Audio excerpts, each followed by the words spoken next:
인터넷에 떠돌아다니는 수많은 뉴스 기사. 아직도 포털에서 일일이 검색하세요? 이제 뉴스통에서 터치 한 번으로 손쉽게 확인하세요. 최근 내가 구독한 기사를 분석해 오늘의 기사를 추천하는 개인 맞춤형 AI 뉴스.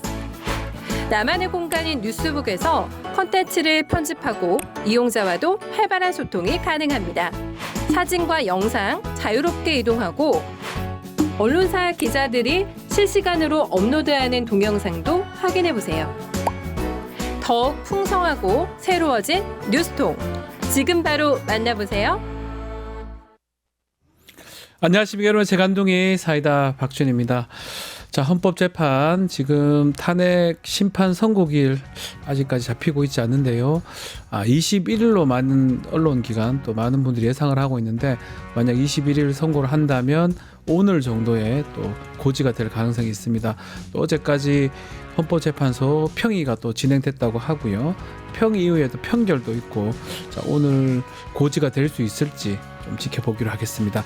오늘도 시원하고 재밌는 소식들로 여러분 출근길 함께 하겠습니다. 생방송 중 댓글 참여 많이 부탁드리고요.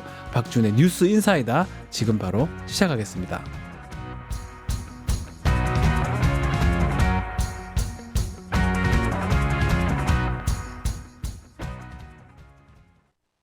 유튜브 구독하고 실시간 채팅과 댓글을 남기시면 매일매일 7000TTCO를 드립니다.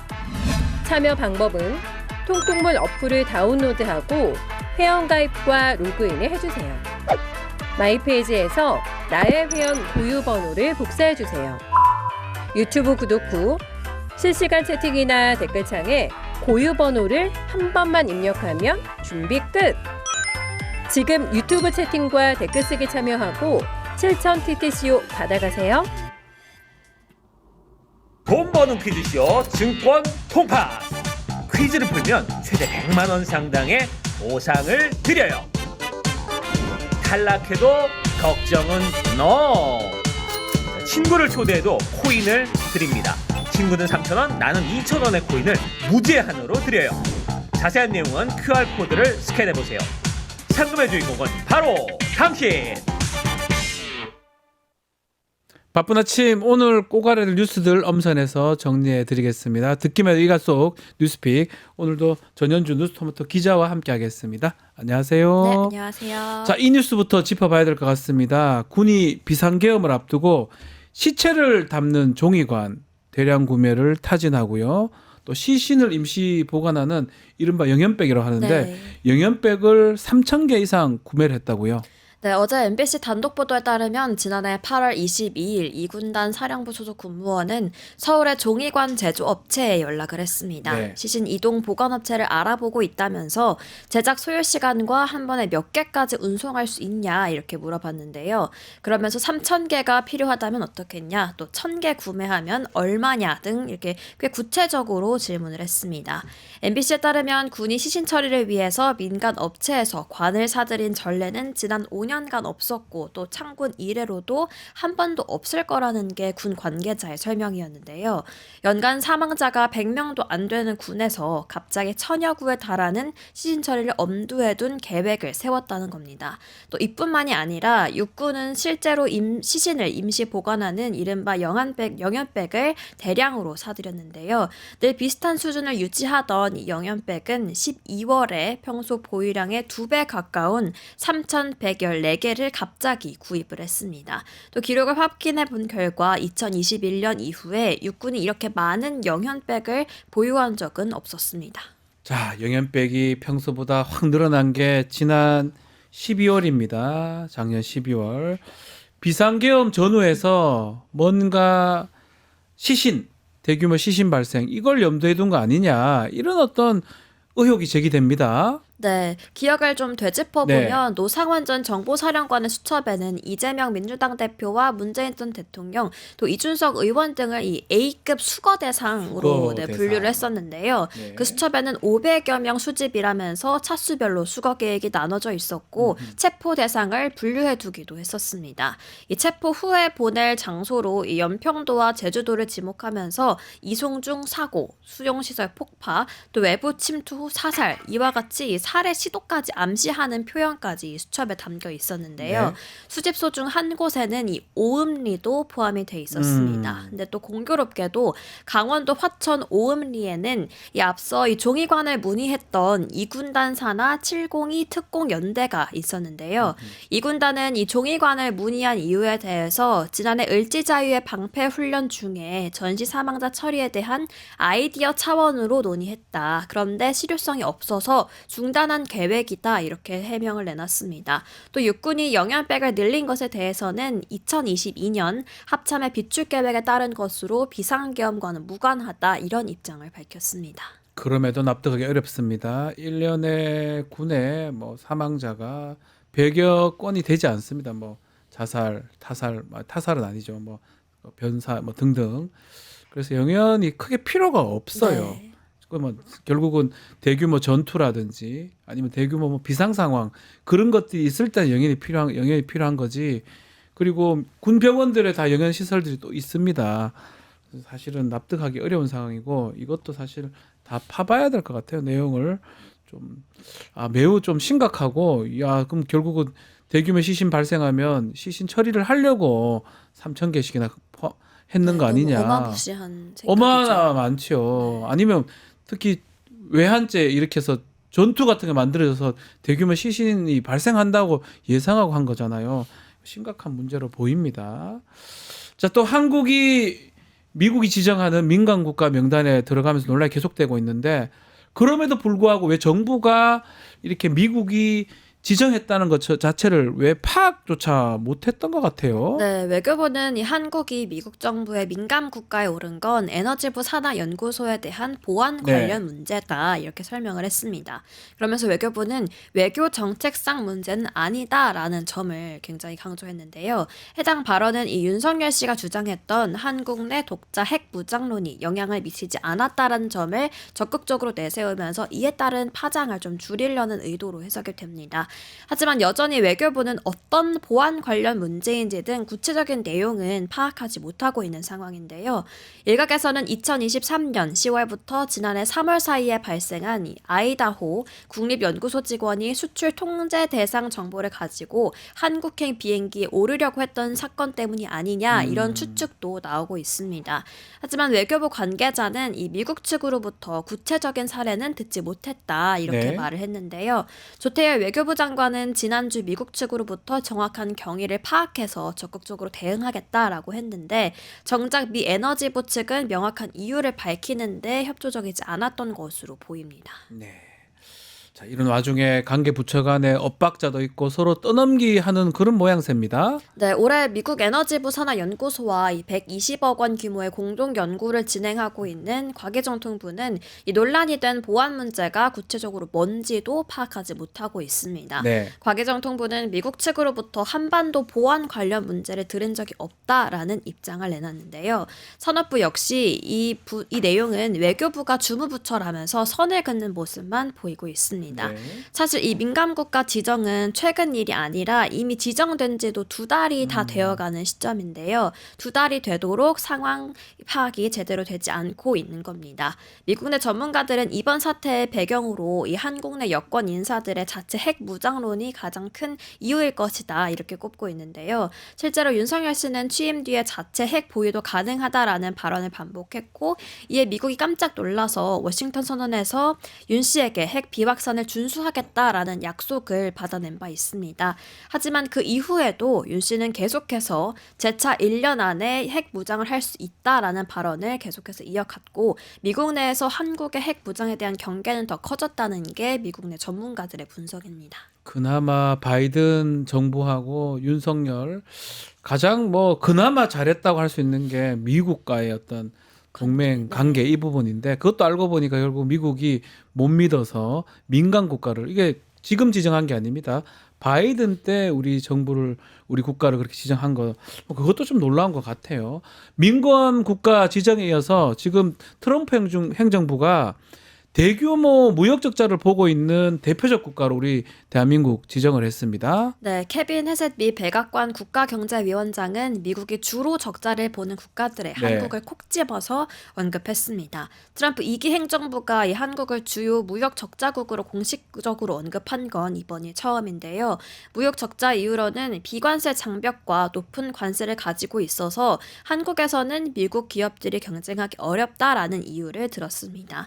지난해 한국의 대미 무역 흑자액은 81조 원으로 미국의 무역 적자국 8위에 올라 있는데요. 한국과 미국은 이 FTA를 체결하고 있어서 대부분 품목에서 서로 관세를 부과하지 않고 있습니다. 따라서 사실상 해당 발언은 비관세 장벽 철폐를 언급한 것 아니냐, 이걸 압박한 것 아니냐 이런 해석이 나오고 있는데요. 루비오 국무장관에 따르면 상호 관세부터 먼저 부과한 뒤에 미국에 유리한 쪽으로 조정해 나가겠다 이런 해석으로 풀이가 되고 있습니다. 네. 그렇게 되면 이 한미 FTA를 재협상하는 일이 발생하거나 최악의 경우에는 FTA가 폐지되는 것 아니냐 이런 우려까지 나오고 있는 뭐 상황입니다. 캐나다나 멕시코도 그런 상황인데 우리 한국도 또 그런 상황에 빠지지 않을까. 그만큼 지금 전 세계적으로 엄중한 상황입니다. 근데 우리는 지금 국내 문제에 지금 발목이 잡혀 있는 그런 상황이 좀 안타깝기도 합니다. 다음 주제로 넘어가 보겠습니다.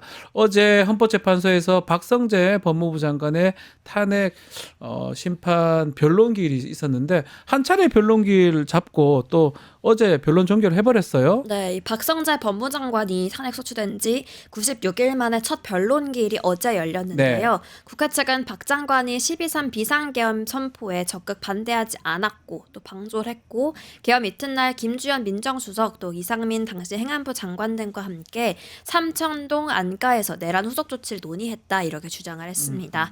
박 장관은 계엄 당일 대통령실에 도착해서야 이 계엄 계획을 알게 됐고 안가 모임은 지인 모임일 뿐이다 이렇게 해명을 했는데요. 그러면서 헌재가 각하 결정으로 내려줘야 이 민주당의 폭정을 제지할 수 있다 이렇게 말을 했습니다. 네. 재판부는 증인을 따로 채책하지 않은 채 2시간 반 만에 변론을 종결했고 선고 기일은 추후 통지하겠다 이렇게 말했는데요.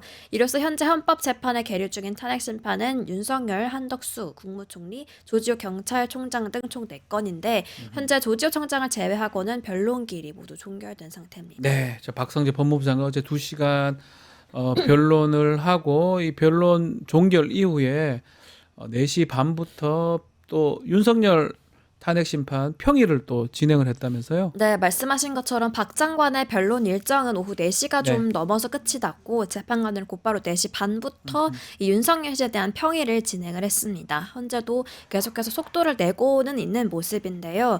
윤석열 탄핵 심판 선고 날짜가 여전히 미정인 가운데 이번 주를 넘기면 이 헌재를 향한 비판은 계속해서 더 커질 것으로 보입니다.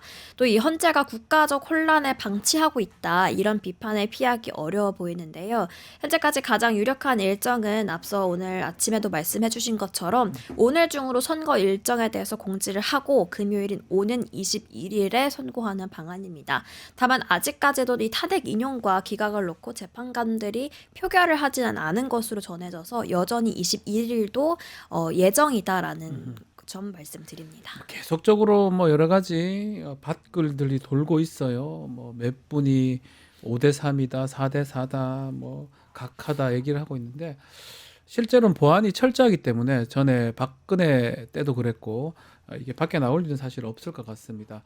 뭐 예측해 보면 아마 결정문 이 부분에서 쟁점, 세부 쟁점에서 논의가 좀 진행되는 거 아니냐 이렇게 추측이 되고 있고요. 오늘 아마 그래도 선고 기일 고지하고 또 이 금요일 날 21일 날 선고한다라고 한다면 좀 좋지 않을까. 오늘 댓글에도 배동원님, 용산 건풍기님, 비주님, 산이님 오셨는데 다 질문들 그거예요. 언제 마치냐, 언제 선고하느냐. 이제 못 기다리겠다. 뭐 이런 글들 말씀. 김말룡님도 오셨고요, KJC님도 오셨습니다. 아마 많은 국민들이 마음이 좀 비슷하지 않을까 이렇게 생각을 해봅니다. 자, 탄핵 심판 선고이 늦어지는데 여권의 이 주자들 유력한 주자들이 보폭을 넓히고 있어요. 네. 대선 준비하고 있는 겁니까? 네, 한동훈 전 대표는 어제 보수의 심장으로 불리는 네. 대구로 향했는데요. 대구 경북 지역 언론인과의 간담회에 이어서 경북대학교에서 강의를 진행을 했습니다. 이날 한 전 대표는 배신자 프레임 벗기에 나섰는데요. 또 유승민 전 의원 역시 대구시당에서 기자 간담회를 열고 영남대학교에서 강연을 했습니다. 그러면서 그 자리에서 이 8년 전 박근혜 전 대통령 탄핵 이후에 이어진 배신론자에 대해서 양심을 가지고 정치를 해온 대가라고 밝히면서도 그럼에도 박 전 대통령과 오해는 풀고 또 화해하고 싶다 이렇게 말하기도 했는데요. 이 외에도 오세훈 서울시장과 홍준표 대구시장은 간담회를 통해서 청년들과의 접촉면을 확대하고 있고 이 여권에서 차기 대선 주자 적합도 1위를 달리고 네. 있는 김문수 장관은 좀 부처 공식 일정에 집중하면서 탄핵 선고를 지켜보겠다 이런 입장입니다. 윤석열 탄핵 심판 선고가 예상보다 늦어지면서 여권 주자들은 좀 지지층을 자극하지 않는 상태는 유지를 하면서 좀 조용히 대선을 준비하고 있는 분위기입니다. 여권 주자들도 알고 있습니다. 이게 탄핵이 다른 결론이 날 수가 없다는 걸 본인들도 알고 있고 시간이 끌어지니까 본인들의 활동들을 하는 건데 뭐 댓글들이 많습니다. 탄핵 사유 5가지 분명한데라고 이종영님 글도 주셨고요. 뭐 그렇습니다. 뭐 탄핵 이 재판관들이 이제 판사이기도 하고 뭐 다르게 판단하지는 않을 것 같습니다. 뭐 그렇게 판단할 수도 없는 상황이고 그래서 아마 오늘 기일을 좀 잡아주고 금요일 날 선고가 되면 그나마 그래도 좀 낫지 않을까 또 생각을 해봅니다. 자, 오늘 뉴스픽 여기서 마무리합니다. 전윤주 기자 감사합니다. 네, 고맙습니다. 잠시 후 수요일 남자로 돌아오겠습니다.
하루도 조용할 날 없는 정치 또 언론 속에서 열불나는 여러분들 위해서 시원하게 속사포처럼 빠르지만 통쾌한 말씀해 주실 분 나오셨습니다. 최진모 교수님 함께합니다. 안녕하십니까? 아, 예.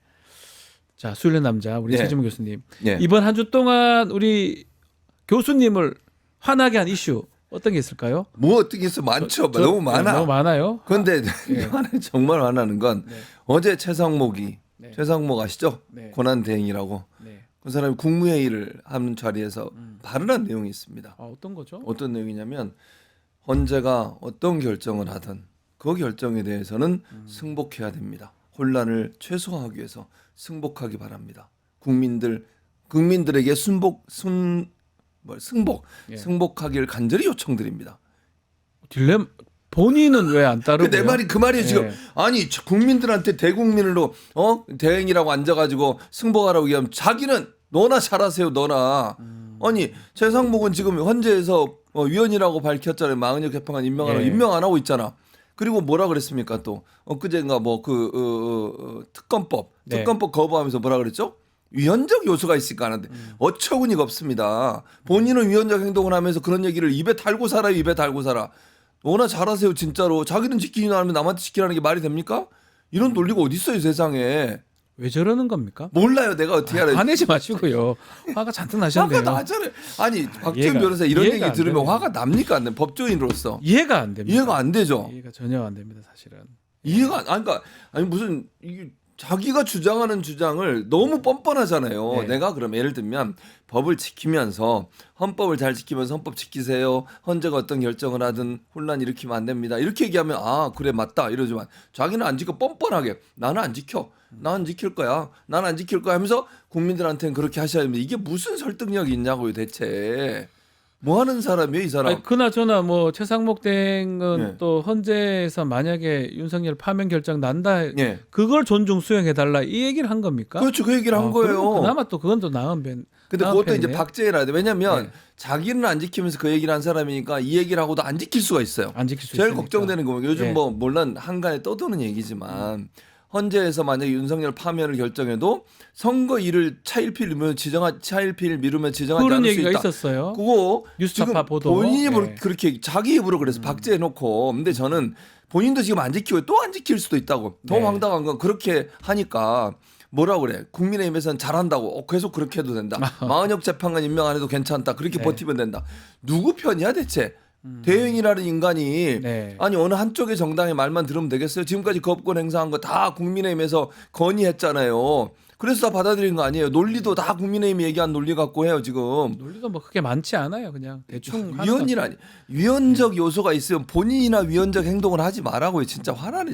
말할수록 화가 나네. 직무유기죄가 될 수가 있습니다. 예. 부작위 마은혁 재판관 임명하지 않은 거, 예. 막 그 고발 조치가 취해졌다고 좀 알고 있는데 그런 거나 잘하기를 바란다 이 말씀이죠. 아 그럼요. 네. 진짜 짜증나네. 알겠습니다. 너무 화가 나셔서 화가 안 나겠습니까 지금? 자 저희가 요즘 수일남 코너에서는 예. 스카이데일리 얘기를 좀 많이 하고 있는데 뭐 부정선거 음모론 또 광고도 무단에 게재하고 특히 한국신문윤리위원회 자사 제재 경고 제재를 받았는데 네. 이행을 하지 않고 있습니다. 안 하고 어떻게 있죠. 봐야 됩니까? 스카이데일리 뭐 어떻게 봐요? 잘못된 행동이 아니 이게 뭐, 나 진짜 또 화가 나네. 계속 화를 생각- 내시네요. 화가 날 네. 수밖에 없. 이슈를 왜 이런 것만 주는 거예요 나한테? 질문을 화가 날 수밖에 없잖아요. 언론 얘기해야 될 거 아닙니까? 알겠습니다. 예. 스카이데일리가 신문윤리위원회가 지난달 여기서 우리가 설명해 드렸어요. 네. 제재를 내렸는데 그 제재가 뭐냐면 자사 게재 경고예요. 네. 그러니까 신문윤리위원회에서 이 언론사에 대한 제재를 했다. 그거를 공고를 해야 되는 거예요. 신문에 보도를 해야 되는 거죠. 한마디로 네. 얘기하면 게재를 해야 되는 그걸 안 따르고 있어요. 지금 버티고 있는 거죠. 그러니까 신문윤리위원회라고 하는 위원회에서 결정한 사안마저도 지키지 않고 본인들이 잘못한 내용을 언론에 게재하라고 얘기했음에도 불구하고 거부하면서 지금 버티고 있는 상황이다. 네. 그러니까 신문윤리위원회 제재마저도 완전히 무시하는 그냥 그런 행동을 하고 있는 거예요. 그러니까 말씀대로 스카이데일리가 신문윤리위원회 제재 조치를 따르지 않겠다 예. 이런 입장으로 보이는데 이런 경우가 있습니까? 종종 있어요. 보통은 없죠. 왜냐하면 신문윤리위원회라고 하는 것은 신문사 언론사 중에 신문사 전체에 대해서 네. 제대로 잘 운영되고 있는지 하는 부분들을 점검하고 문제가 있을 때 거기에 대해 제재를 가하는 그런 역할을 하는 기관이에요. 네. 그 위원회의 지시를 안 따르는 경우는 거의 없어요.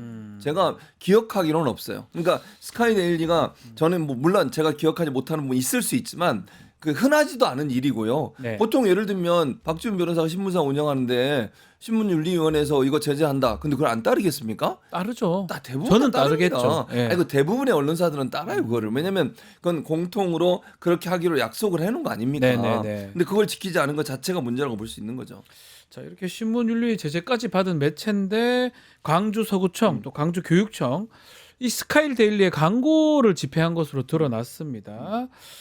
이걸 언론에 광고를 준 거예요. 5.18 관련해서. 그러니까요. 예. 저는 좀 이해가 안 돼요. 그러니까 어떤 연유로 그걸 납득하기 좀 어렵지 않습니까? 납득하기 어렵죠. 왜냐하면 5.18 폭동이라고 했던 그러니까 곳이잖아요. 그런 여기가. 곳에다가 광고를 집행을 했다? 이해가 안 돼요. 그러니까 이건 좀 따져봐야 돼. 네. 지금 뭔가 저기 두 군데잖아요. 지금 예? 저기 5.18 DJ 세력 북이 주도한 내란이라고 이렇게 얘기했던 그런 언론사에 언론사인데 그런 언론사에 광주 서구청하고 교육청. 광주 교육청이 예. 광주 광역시 교육청이 이런 행동을 했다는 거죠. 납득이 안 돼요. 그건 좀 따져봐야 되고 자체적으로 조사를 해야 한다고 봅니다. 어떤 연유로 해서 이 광고가 이 스카이데일리라는 이런 매체 이상한 매체에 게재가 됐는지 하는 부분. 네. 그 광고가 집행되는 과정에 뭐 여러 가지 이유가 있겠는데 이게 보니까 그 지난 2월에 구정 홍보, 그러니까 서구청 같은 경우에 구정 홍보 공익 광고 명목으로 110만 원의 광고를 집행했다고 해요. 광주 교육청은 지난해 10월에 교육 활동 홍보 목적으로 100만 원을 집행을 했는데 예.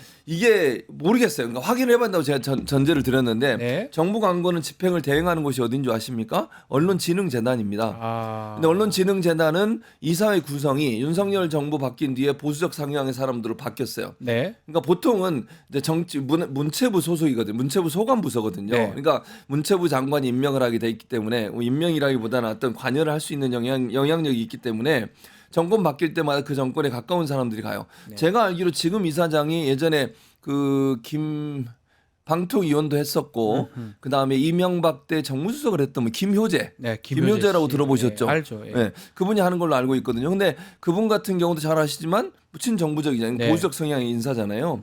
근데 이 언론진흥재단에서 정부 광고를 집행하는데 이런 이제 지자체 광고도 대행을 해요. 네. 혹시나 이건 제 그냥 추측인데 확인해봐야 되겠지만 그냥 이거 광고 좀 내주세요라고 언론진흥재단에 얘기를 했고 예컨대 아. 언론진흥재단이 이 매체에 줬다면 이제 언론진흥재단에 문제가 있을 수 있겠죠. 근데 이거는 조사를 해봐야 돼요. 조사해봐야 확인이 돼요. 안 됐기 때문에. 왜냐하면 광주예요. 광주. 네, 그러니까. 광주의 서구청, 광주교육청에서 이런 매체에 줄 그러니까 했다는 게 좀 가능성은 이해가 안 이해가 안 되잖아요. 되니까 이제 말씀하시는 예를 들면 거겠죠.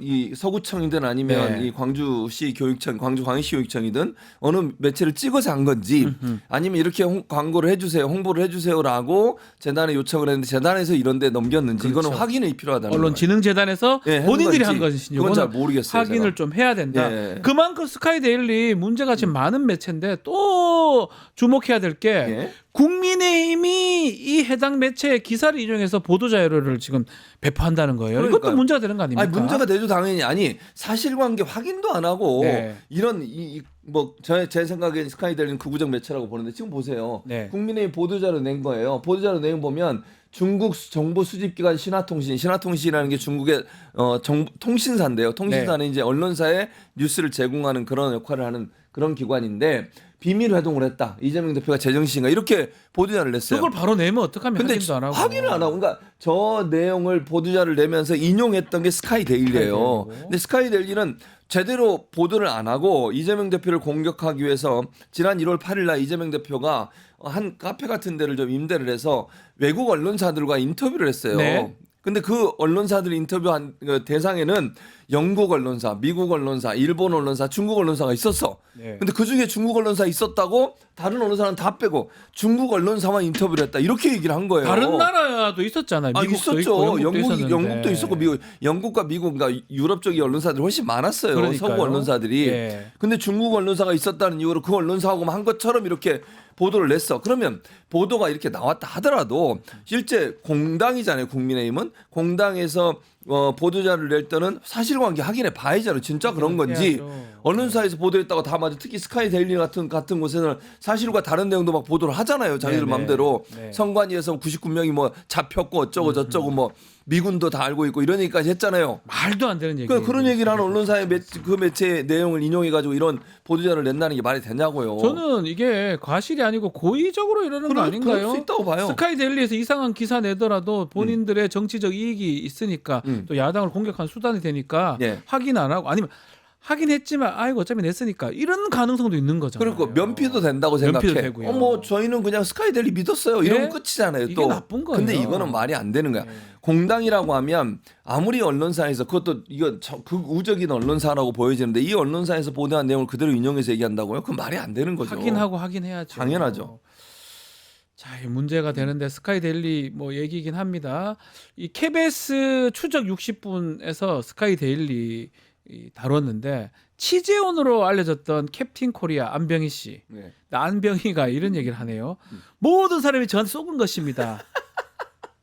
추적 60분에 이 내용이 이제 드디어 나왔어요. 맞아요. 네. 모든 사람 자기한테 속았대. 네. 거짓말 쳤대요. 그러니까 자기 말로 그걸 인정하는 거잖아요. 네. 근데 더 재밌는 건 이렇게 얘기해요. 제가 기사를 공개하며 얘기했던 모든 사람들이 다 저한테 속은 거래. 네. 그러니까 자기가 거짓말한 걸 그대로 믿었다는 거 아니에요. 그렇죠. 근데 그 중에 하나가 스카이데일리잖아요. 주로 스카이데일리하고 해서 스카이데일리 다 얘기했고 그렇죠. 그거 보도했는 거 아닙니까? 그러면서 이 안 씨가 뭐라고 그랬냐? 일반 국민을 속인 게 아니라 정치인을 속였다. 이렇게 얘기해요.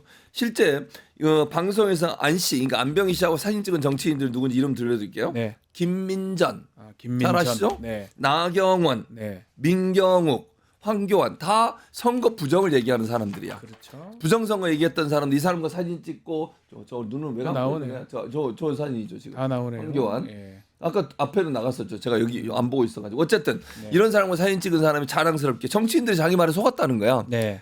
이게 뭐 하는 짓입니까? 이걸 또 받아가지고 기사를 쓴 스카이 데일리라는 데는 대체 뭐 하는 나경원 보세요. 나경원. 나경원인가요? 나경원 아닌가요? 맞네요. 닮았네요. 맞아요. 예. 네. 다 쏘갔다는 거예요. 네. 사진도 찍고 이러니까. 번호는 어떻게 예. 하셨어요? 번호요? 다 아는 방법이 있죠?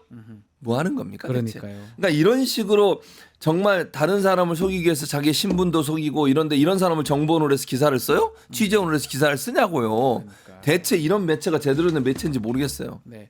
그 지금 저 내용이 추적 60분에서 다뤘던 내용입니다. 그나마 저 내용이 결국은 이 극우 매체가 돌아가는 시스템이라든지 그런 것들을 좀 보도했다고 보이는데 실제로 이게 3.1절 날 원래 하려 하다가 예. 말도 안 되는 이유로 편성이 삭제됐잖아요.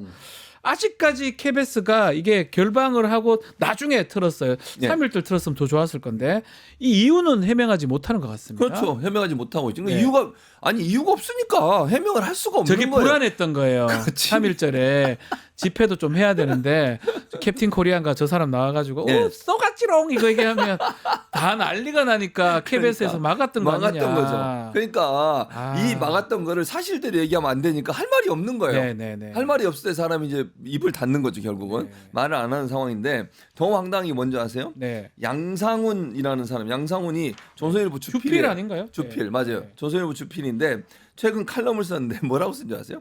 KBS 추적 60분이 언론으로서 높은 평가를 받아야 할 보도를 했다. 양상훈 주필께서 그렇게 썼어요. 왜 그런 거 썼을까요? 주필 깨서라고 해서 상당히 일부러 좀- 그랬어요. 왜냐하면 그런 걸 쓸 뿐인가 제가 좀 의문이 들어서. 아니 일반적으로요. 네. 한 언론사가 다른 언론사의 프로그램이나 어떤 취재에 대해서 칭찬하는 경우는 거의 없어요. 들어본 적이 예를 들면 네. 아무리 조선일보가 동아일보를 칭찬하거나 동아일보가 조선일보를 칭찬하는 경우가 없다니까요. 본 적이 없네요. 그런 경우는 없어요. 그럴 필요도 이거 뭐 없고. 하는 거예요? 네. 아니 다른 언론사잖아요. KBS는 네. 양상우는 조선일보 주필이고 주필이라는 사람이 칼럼을 쓰면서 다른 언론사랑 추켜 세워 이런 경우가 어디 있습니까 세상에? 네. 이건 결국은 뭐냐면 윤석열 정권을 옹호하려는 태도라고밖에 볼 수 없어요. 언론사에 금기시되는 게 하나가 뭐냐면 아까도 말했죠. 네. 모든 언론사는 경쟁사예요. 왜냐하면 광고를 더 많이 가져와야 돼. 그러네요. 방송국이든 신문사든. 근데 다른 언론사를 막 추켜 세워요. 그런 경우는 없다니까. 아하. 진보끼리든 보수끼리든 그런 거 없어요. 그리고 이거 논리적으로 맞지 않잖아요. 추석 60분이 언론으로서 높은 평가를 받아야 할 보도를 했다라고 하는 것이 어떤 이유인지 모르겠지만 이런 태도를 보이는 것 자체가 좀 특이한 현상이다. 그러니까 그 특이한 현상의 배경에는 뭐가 있을까라고 생각을 해보면 기본적으로 윤석열 정부에 대해서 약간 비판적 논조를 갖고 있다는 걸 보여주기 위한 시도라고 보여져요. 아. 그러니까 저는 늘 제가 말씀드리죠. 속으면 안 된다고. 속지 마라. 저는 지금도 속으면 안 된다고요. 속지 마라. 검찰에 대해서 우리가 그러잖아요. 검찰 뭐 한 거가 처음에 계엄 터지자마자 그리고 나 조사 막 한 것처럼 뭐 사령관들 잡아내고 잡아들이고 막 이래가지고 뭐 기소하고 이랬잖아요. 그리고 윤석열 풀어주잖아. 네. 그거 속지 말라는 거야. 아, 속지 말라. 조심해야 돼요. 아. 조선일보가 이런다고 해서 바뀌었다? 웃기는 소리입니다. 아니다. 저는 그렇게 보지 않습니다. 조선일보 얘기를 좀 더 해보죠. 예. 이 얘기로 넘어가겠습니다. 요즘 조금 놀라운 게 윤석열을 지지하는 극우자들, 극우 세력들 사이에 조선일보 절독 운동이 벌어지고 있다고 하는데, 이거는 어떤 상황입니까? 어떤 상황이냐면 뭐 박지원 잘 알 텐데요. 극우 유튜버들 있잖아요. 특히 네. 윤석열 석방을 주장하고 윤석열이 죄가 없다고 주장하는 극우 유튜버들은 윤석열을 보호하기 위해서 앞장섭니다. 네. 그래서 윤석열을 공격하거나 윤석열에서 부정적인 기사를 낸 언론사들을 공격해요. 그 중에 하나가 지금 조선일보를 절독하자, 즉 아. 구독을 취소해라. 이런 운동을 지금 극우 매체들이 하고 있어요. 아하. 예를 들면 예. 그 정광훈 집회 나와서 맨날 하는 분 있죠. 신의 한수 신혜식 씨 있잖아요. 신혜식 씨. 이 사람이 뭐라고 그랬냐면 조선일보는 윤 대통령이 유죄인 것처럼 몰아가고 있다. 윤 대통령에게 씌워진 혐의는 조작된 정치 탄압이다. 이렇게 주장을 하면서 조선일보가 국민을 속이고 좌파 프레임에 동조하고 있다고 절독, 즉 구독을 취소하라고 하고 있습니다. 그러면서 조중동은 보수 탈을 쓰고 사실 보수가 아니었다 이렇게 주장하는 게 배승희 씨가 얘기한 거고 이거. 보수가 아니에요? 아니 보수가 아니게 뭐가 보수가 아니에요. 늘 얘기하잖아요. 네. 근데 이제 재밌는 건 뭐냐면 배승희 씨는 뭐 다른 유튜브를 하시는 분이잖아요.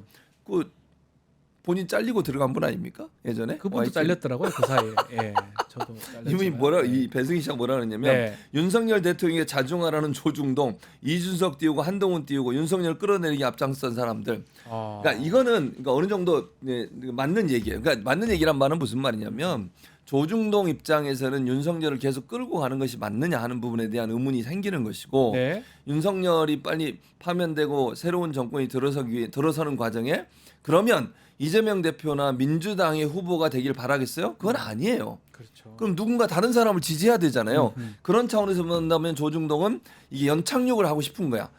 시간을 좀 끌면서 보수 진영의 후보가 당선되길 바라는 것이고 그러기 위해서 탄핵이 빨리 진행되기보다는 천천히 진행되길 되길 바라는 바라고. 거고 다만 탄핵은 어차피 될 것처럼 보이니까 거기에 대해서 일부 선을 긋고 네. 이러면서 약간 중도인 것처럼 탈을 쓰는 거예요. 근데 스탠스가 그거 보고 예. 속으면 안 된다고. 네. 속지 말라고요. 속지 마라. 조선일보가 밖에 웃기는 소리예요. 그거는 말도 안 되는 소리라고요. 혹시 지난번에 김건희가 네. 조선일보 폐간에 목숨 그렇죠. 걸겠다. 그거랑도 연결돼 있는 약간 겁니까? 연결돼 있습니다. 약간 연결돼 있다. 있습니다. 왜냐하면 그래서 김건희 윤석열 안 되겠다는 판단을 할 수 있어요. 네. 조선일보 입장에서는. 아하. 그러니까 이게 저 정도의 마인드를 갖고 있는 사람이라면 그러니까 속으로 왜냐하면 USB 문제가 그때 논란이 됐잖아요. 네.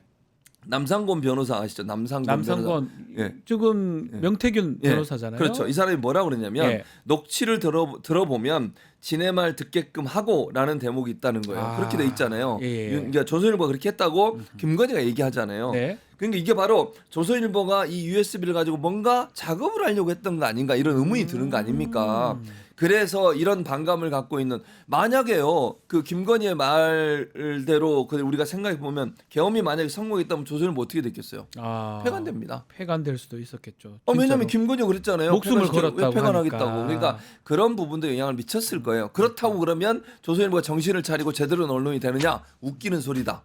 믿지 마라. 믿지 마라. 네, 그 얘기를 하고 싶어요. 그러니까 실제로 조선일보가 좀 줄어들기는 줄어듭니까? 약간 줄어들었다고 해요. 이건 이제 오. 수도권에 한 신문 지국장, 그러니까 예. 신문 지국장이 인터뷰를 통해서 얘기한 건데 양상훈 아까 칼럼 있었잖아요. 네. 평소보다 지국의 전화가 더 많이 온대요. 그 칼럼이 나간 뒤에 절독 전화를 받으면서 조선일보를 배신자라고 부르고 탄핵 인용 기정사실하면서 보도하면 어떻게 하느냐 이런 뭐 이렇게 항의를 한대요. 네. 근데 이제 이게 뭐 지금 이거는 12월 탄핵 이후에 조선일보 유료 독자가 15,000명에서 2만 명 정도 빠졌다라고 이 사람이 얘기를 했다는 거예요. 뭐건 숫자적으로 모르겠어요. 지국에서 그렇게 된지 모르겠는데 네. 전체적으로 어떻게 빠졌는지 잘 모르겠어요. 다만 이런 건 있어요. 요즘 보면 집에서 신문을 배달받아서 보는 분들은 그렇게 많지 않잖아요. 저는 거의 주위에 본 적이 없습니다. 그러니까 별 의미가 없어요, 사실은. 네. 절독이라는 게. 왜냐하면 다 인터넷으로 보고 인터넷에 광고 붙여가지고 돈 받고 이래가지고 돈을 벌기 때문에 이거 뭐 구독을 취소하는 게 크게 영향을 미칠 것이냐. 종이신문 네, 말씀하시는 그 얘기를 하는 거잖아요. 거예요. 그러니까 예. 절독이라는 것도 그런 거잖아요. 조기신문에 구독을 취소하는 게 그 언론사에 큰 영향을 줄 수 있을 만큼의 그런 가능성은 낮다고 봐요. 요즘 보면 지나다니다 보면 이렇게 막 현금 주면서 그거 안 보셨어요? 지하철 아직 같은? 그럽니까? 아직도 그래요. 예. 자전거 준다 그러고 막 예. 그런 사람도 있어요. 아직도. 신문보다 더 비싼 거. 예. 예. 그 절독 운동 뭐 이런 등등으로 유튜버들이 지금 얘기를 한다고 하는데 그래서 지금 뭐 윤석열도 그런 얘기했죠. 예.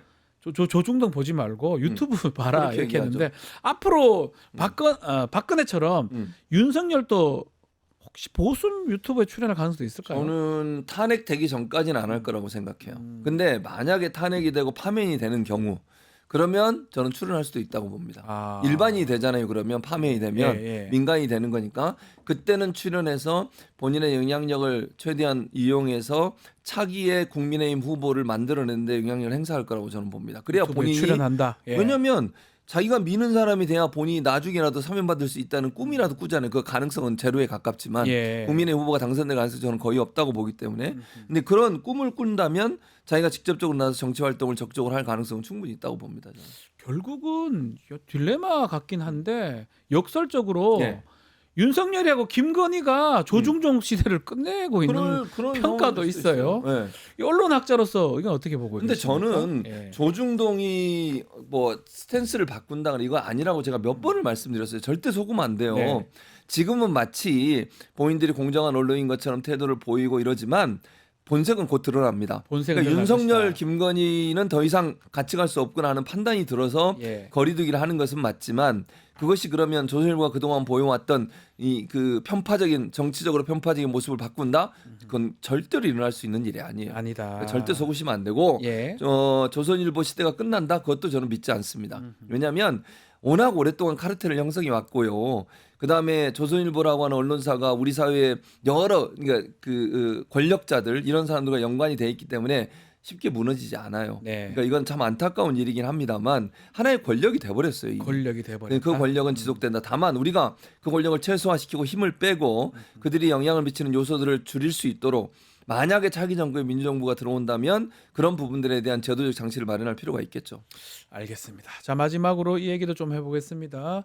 대법원이 2인 체제 방통위 임명한 박문진 이사 관련해서 집행정지를 확정했습니다. 뭐 MBC 측이 박문진 측이 패소한 뭐 그런 상황으로 봐야 되는데, 근데 방통위가 방통위가 패소, 네, 죄송합니다. 방통위 그렇습니다. 패소한 걸로 봐야 되는데 네. 이진숙 방통위원장의 폭주는 계속 되는 것 같습니다. 이 사람 정말 정신을 네. 못 차리고 아니 헌재에서 판단을 내리고 대법원에서까지 지금 2인 체제에서 박문진 이사 선임한 거 잘못됐다라고 하지 마라 그렇게 한 얘기한 거잖아요. 거잖아요. 그러면 2인 체제로 하면 안 되잖아요. 지금 뭘 하고 있는 줄 아세요? 뭐 합니까? 이준석 방통위원장 EBS 사장을 지금 선임하고 있어요. 2인 체제에서. 예. EBS 사장 임기가 3월 중이에요. 3월 며칠인지 제가 정확히 기억을 못 하겠는데 어쨌든 그 사장을 바꾸려고 지금 진행을 하고 있는데 이 진행도 2인 체제에서 다 하고 있는 거예요, 지금. 그러니까 이 자체가 잘못된 거죠. 왜냐면 방송국 이사를 선임하는 것, 박문진 이사를 선임하는 것도 문제가 있다고 판단을 내는데 심지어 공영방송 사장, EBS 공영방송이잖아요. 네. 공영방송 사장을 임명하는 절차를 진행하고 있다. 이거는 법원의 판단을 완전히 무시하는 태도죠. 네. EBS 사장 뭐 그래 중요한데 왜 그래 빨리 임명하려고 합니까? 왜 그러냐면요. 예. EBS 사장이 중요한 이유는 EBS가 단순히 그러니까 교육 중에 뭐 우리가 생각할 때는 수능 이런 거 많은 줄 알죠. 네. 사회 교육 관련된 프로그램도 많이 만들어요. 다큐멘터리 많이 EBS 나온 다큐멘터리 안 보셨습니까? 봅니다. 예. 좋은 다큐멘터리 많아요. EBS 출연도 많이 근데 했습니다. 그런 예. 부분에 있어서 사회적인 부분, 그다음에 라디오 같은 경우는 예전엔 사회 관련된 그런 교육, 사회 교육이라고 네. 일반인 교육을 위한 프로그램도 많이 만듭니다. 거기에 어떤 사람이 들어가 있다 해서 만약 이승만 관련된 다큐 만든다면 어떻게 할 거예요? 박정희 관련된 다큐 만든다면 어떻게 할 거예요? 그러네요. 그리고 교육 관련해서도요. 교육 제도에 관련해서도 예를 들면 역사 교과서 관련된 문제 이런 문제를 다루는 것이 교육 방송이에요. 근데 그 교육 방송에 지금 누구를 앉히려고 하느냐 의문이 드는 게 그러니까 뭐 민원연이나 이런 시민단체에서 의문을 갖고 있는 건 뭐냐면 내정설이 제기되고 있어요. 누구냐면 신동호라는 사람. 신동호. 그 신동호입니까? 아시죠? 알죠. MBC 출신, 아나운서 출신이죠. 같이 방송도 했습니다. 그러니까 예. 그분이 이준석하고 친하다는 거야. MBC 내에서 이 사람이 신동호 씨가 미래통합당, 그러니까 현재 국민의힘이 됐죠. 미래통합당에 적을 둔 적도 있어요. 네. 근데 이게 또 논란이 되는 게 뭐냐면 정당에 적을 두고 그 당에서 탈당한 지 3년이 지나지 않으면 자격이 없어요. EBS 사장. 네, EBS 그러니까 예. EBS든 방통위원이든 그러니까 당적을 그만둔 지 그러니까 방송국 사장이나 방송국 이사는 공영방송 이사는 3년이 지나면 해요. 근데 이 사람이 지금 적을 뒀던 적이 있고 지금 논란이 되는 게 3년이 지나지 않았다는 지금 얘기가 나오고 있어요. 그러네요. 그래서 이 부분도 반드시 따져봐야 되는데 이 사람을 이준석 위원장이 EBS 사장으로 임명하기 위해서 그런 게 아니냐 이런 비판이 나오고 있는 상황이죠. 결국은 이진숙 위원장이 자신이 나가기 전에 어쨌든 EBS 사장이라도 조금 자기 친한 임명해 사람. 보려고 그러려고 또 하는 신동호 걸로 보인다는 이 거죠. 아나운서 하던 사람인데 예. 사실은 출마도 한 적이 있고요. 미래통합당 그 국민의힘 전신이죠. 그리고 또 문제가 좀 되네. 결국은 이 대통령실하고 방통위 이 카르텔 관련된 거 아니냐 이런 얘기까지 또 그렇게 하는 것 같아요. 그럼요. 그렇게 나올 수밖에 없어요. 그러니까 네. 방통위 입장에서는 신동훈 씨가 미래통합당, 그러니까 지금의 국민의힘 네. 합당 국민의힘 전신이죠. 국민의힘 전신에서 일했던 활동한 기간이 있으니까 이 이력 때문에 결국은 친정부적인 성향의 사람을 EBS에 앉히면 이게 3년 임기예요. 네. 알바끼 또 하는 거거든요. 또 알바끼가 되는 거예요. 그럼 쫓아내기도 어려워요. 한번 임명이 돼버리면. 네. 그러니까 지금 2인 체제로 하지 말라고 얘기가 나오고 있으니까 법원도 그렇게 판단을 했잖아요. 그럼 멈춰야지. 왜 이걸 진행을 하냐고요. 지금 이진숙이. 이게 말이 안 되는 행동이에요. 알바끼 하려고. 계속 뭐 하는 것 같은데 자, 이 가운데 최상목 권한대행 방통위법 개정안에 대해서 또 거부권 행사했습니다. 참나 이것도 예. 이진숙하고 똑같아. 무슨 말이냐면 방통위법에 여러 내용이 있어요. 공영방송 이사를 선임하는 과정에 있어서 네. 정치 후견주의 즉 정당이나 여야가 영향을 행사하는 걸 줄이자는 거 그것도 당연히 해야 되지만 지금 2인 체제와 연관돼 있어요. 네. 방통위법 개정안에는 2인 이상이 아니라 3인 이상이 참석해야만 회의가 진행되고 의결을 하게 만들어 놓은 거예요. 이게 이준석 들어와서 2명이서 모든 걸 하잖아요. 예. 대법원에서 문제가 있다고 판단이 나왔잖아요. 그럼 법을 고쳐야지. 왜냐하면 법에 그게 명확하지 않다는 이유로 제적위원회 과반수도 아닌 2명이 앉아가지고 모든 걸 하는 거잖아요. 네. 그러니까 이런 정원이 5명인데 2명이서 모든 걸 해. 그것도 대통령이 임명한 2명이서 야당이 추천한 2명은 아예 들어가지도 않았어요 지금. 이런 상태라고 하면 방통위가 공정하게 돌아가기 위해서는 3인 이상이 출석해야만 회의가 개회가 되고 그게 개정안인 거죠. 그렇죠. 그게 네. 개정안이에요. 네. 그러니까 이준숙이 하고 있는 잘못된 행동을 바로잡기 위해서 또 법원이 그렇게 판단을 내렸잖아요. 그러니까 그게 맞게 위법이라고. 입법부에서 국회에서 만들어서 대통령한테 올린 거네요. 그렇죠. 근데 권한 그걸 대행한테. 거부권 행사해요. 이게 위헌적 요소가 무슨 위헌적 요소가 있냐고 이게. 이거 안 하는 게 위헌이에요. 2명이서 한 게 위헌이라고요. 아. 법의 미비점을 보완해서 개정안을 낸 걸 가지고 이걸 거부를 했어요. 이게 최상목이에요. 자기는 법을 안 지키면서. 야, 이래 자꾸 이렇게 거부권을 이렇게 남발을 하고 예. 하는 게 과연 맞는지. 안 맞죠. 탄핵 사유예요. 거기다가 이준석 방통위원장은 또 자신이 아는 사람 알받게 사장이 하려고 입에 알받게 사장 하려고. 알받게 하는 거 법이나 법원 판결 무시하고 예. 좀 납득하기가 좀 어렵습니다. 납득하기 어려워요. 알겠습니다. 금요일 날은 제가 온다며요. 미리 안내 좀 해주세요. 많이 뭐 오시게 굳이 금요일 날. 굳이 그날 금요일 날 판결 박지원 대신 선고가 될 제가 수가 옵니다. 있는데 예. 여러분 아침 일찍부터 저를 볼 수 있습니다. 갑자기 그 많이 와주시라고. 금요일 날 일단 판결 선고가 예, 된다면 알겠습니다. 된다면. 탄핵 심판 결정 난다면 안다면 제가 그날 좀 일정이 좀 있어서 알겠습니다. 알겠습니다. 오늘 예. 말씀은 여기까지 듣겠습니다. 최지문 교수님 감사합니다. 감사합니다.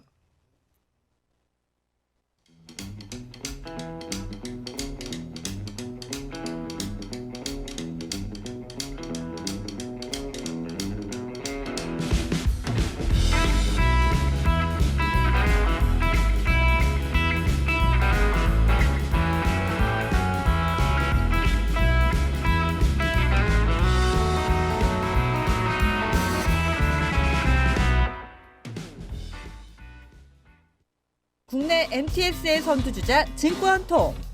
모든 투자 자산을 한눈에 오케이.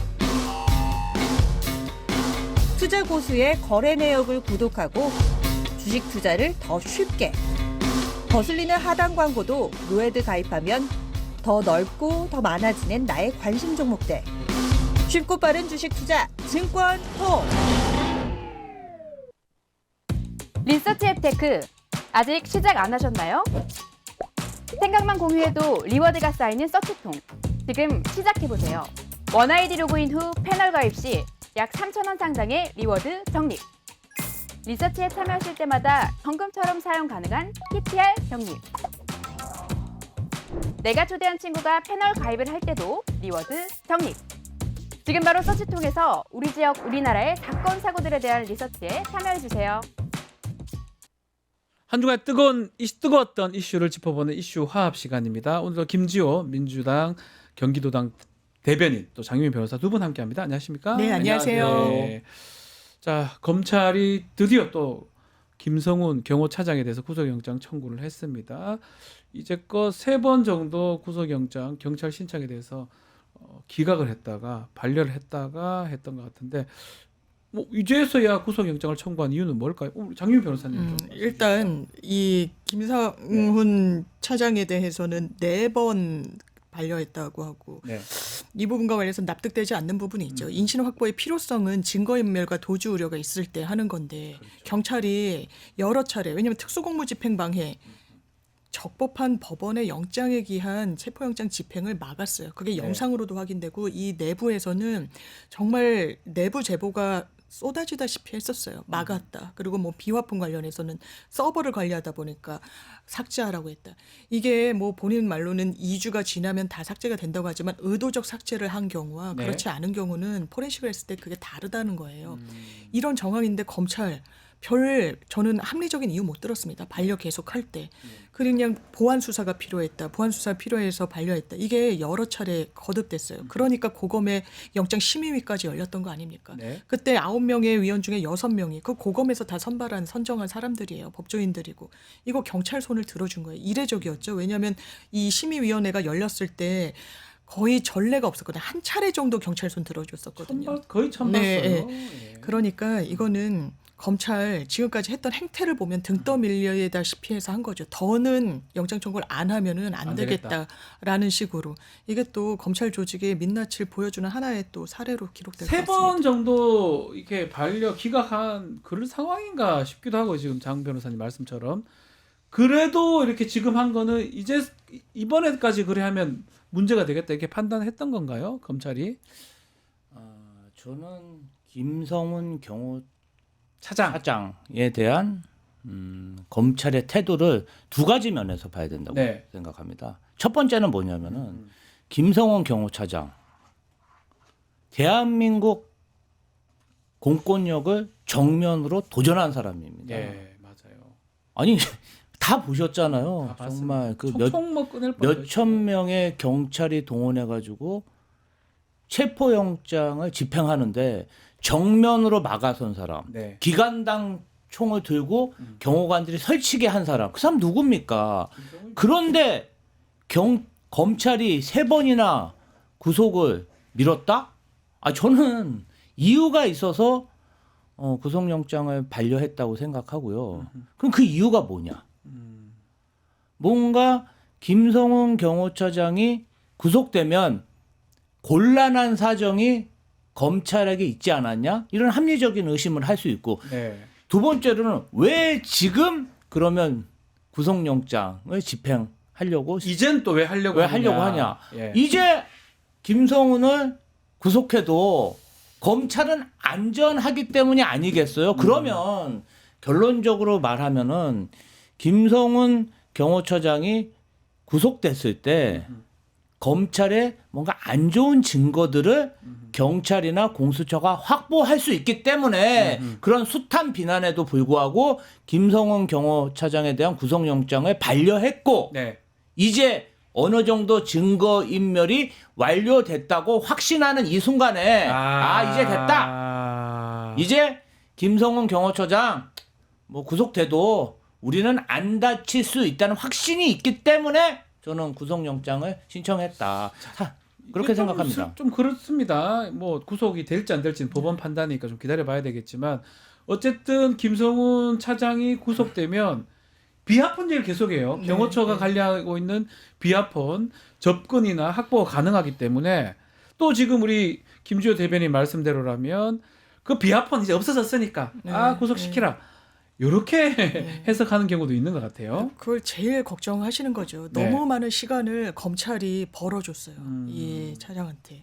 그동안 어떤 걸 했을까? 왜냐하면 실제로 지시를 받았다는 경호처 직원들이 있고 비화 서버와 관련해서. 네. 그리고 검찰이 왜 그랬을까? 아직은 추정 단계입니다만 지금 김용현 전 장관도 대검 차장이랑 전화하고 비화폰으로 전화하고 검찰 조율해가지고 들어갔습니다. 그리고 검찰 이 내란에서 지금 한 발짝 떨어져 있는 것 같고 수사기관인 것 같이만 나오지만 별로 중립적이지 않아 보여요. 왜냐하면 윤석열 대통령 공소장에 선관위에 여러 단위의 이 기관에서 나갑니다. 경찰은 이 건물을 뭐 엄호하고 군은 뭘 하고 그러면서 수사기관에서 사람이 나올 거라고 이야기가 나오죠.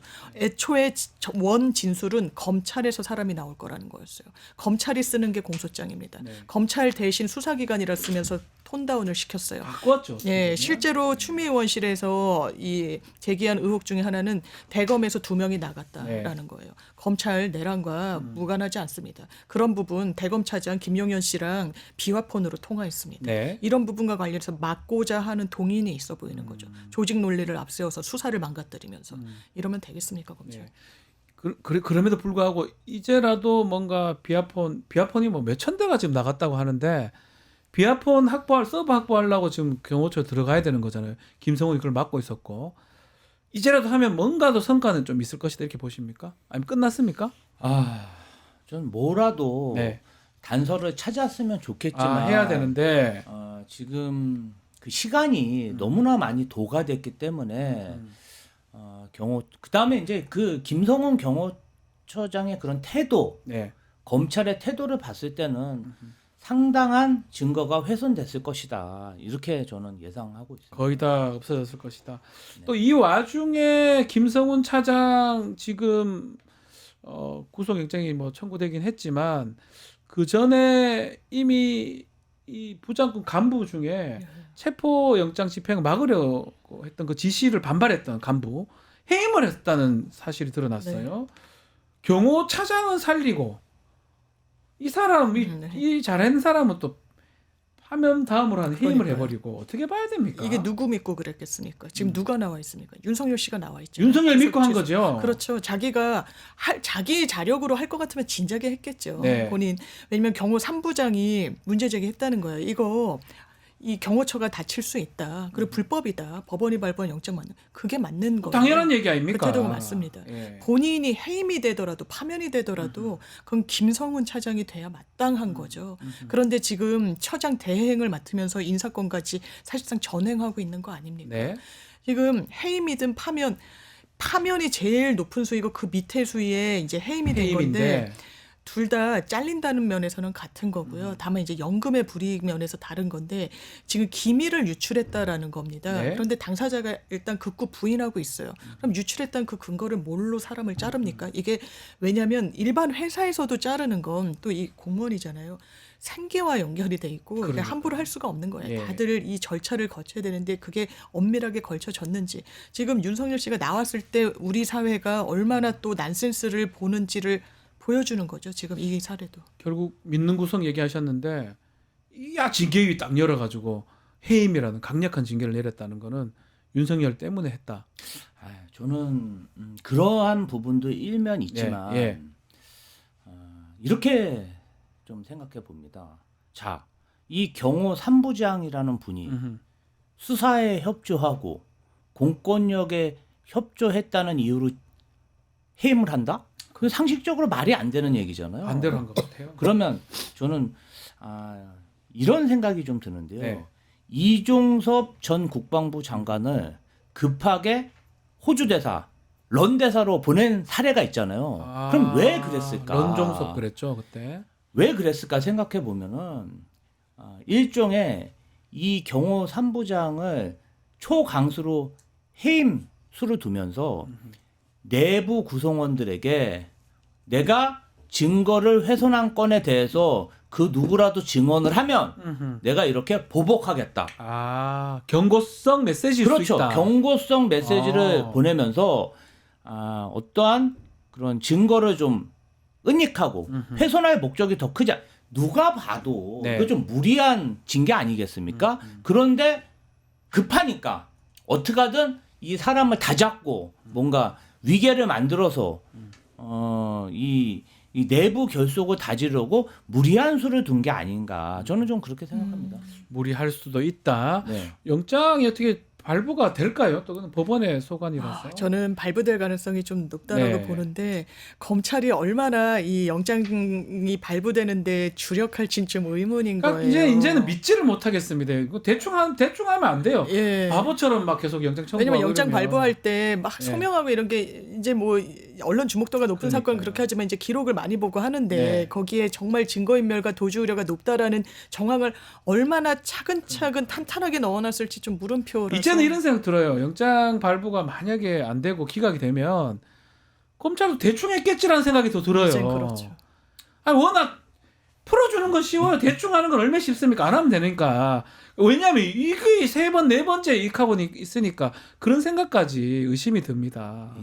아마 이러면 안 되는 거 아닙니까? 많은 국민들이 윤석열 내란숙의 피의자의 네. 석방을 보면서 아마 이제 안 믿은 검찰이 김성훈 경호차장에 대한 구속영장 신청을 어떻게 썼을지 네. 뭐 어떤 분은 발가락으로 쓰지 않을까?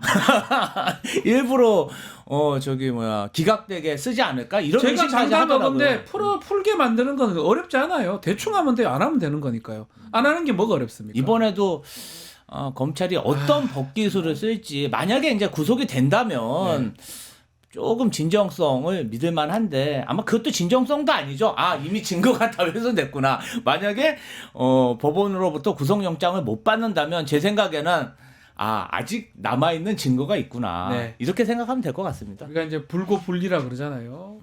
법원에서 마음대로 판단을 못 합니다. 검찰이 올려줘야지만이 판단할 수 있는 그런 상황인데 봤다시피 검찰이 항고 안 하면 그만인 거예요. 즉시 항고하면 이런 일들이 계속 일어나니까 누가 지금 검찰이나 이 사법기관을 신뢰를 하겠습니까? 아유 슬픕니다. 자, 또 하나 얘기해야 될 게 탄핵 심판 선고입니다. 뭐 다들 잠을 잘 못 이루고 있다고 합니다. 지난주에 될 것 같았는데 이번 주 또 21일 금요일 날 좀 가능성 있지 않느냐 예측이 되고 있는데 뭐 하려면 오늘 정도에는 고지가 또 이루어져야 될 것 같은데 어떻게 보십니까? 이게 이번 주를 넘기면 네. 굉장히 이제 사회적 긴장도는 더 높아지는 거예요. 네. 시간이 지체된다고 해서 이 갈등이 완화되는 국면이 아닌 것 같습니다. 헌법재판소가 모를 리 없다라고 생각하고요. 네. 다만 이제 전직 헌법재판관이나 뭐 이런 기고문이나 뭐 인터뷰 취재한 내용을 보면 워낙에 절차적 문제를 많이 거론을 했기 때문에 네. 이 부분에 대해서 하나하나 마침표를 찍어줄 책무가 헌재에 있다라는 거예요. 왜냐하면 이게 불복의 시비가 될 거예요. 이 문제 제기했는데 저 문제 제기했는데 거기에 대해서는 뭐 판단을 유탈했니 어찌니 이럴 수 있기 때문에 좀 윤석열 대통령이 좀 자초한 측면이 있고 또 관련 사건들이 이를테면 좀 얽히고 설켜 있는 게 있죠. 네. 한덕수 총리도 내란과 관련해 가지고 이 탄핵 사유 중에 하나로 들어갔는데 그러려면 같이 왜냐하면 이 정합성이 있어야 되니까요. 각 당사자마다 이 하나의 쟁점에 대해서 그럼 윤석열 대통령에 대해서 가름을 타고 그다음에 한덕수도 같이 들여다봐야 되는 그런 문제들 그리고 탄핵과 관련해서 유사한 이 사람들이 계속 있는 거고 그래서 일각에서는 검사 탄핵이랑 감사원전 탄핵이 원래 뒤에 나올 거라고 예측하는 사람도 있었는데 앞에 네. 나왔던 것도 줄탄핵이 계엄의 이유라고 하는데 가름을 일단 한번 타줬잖아요.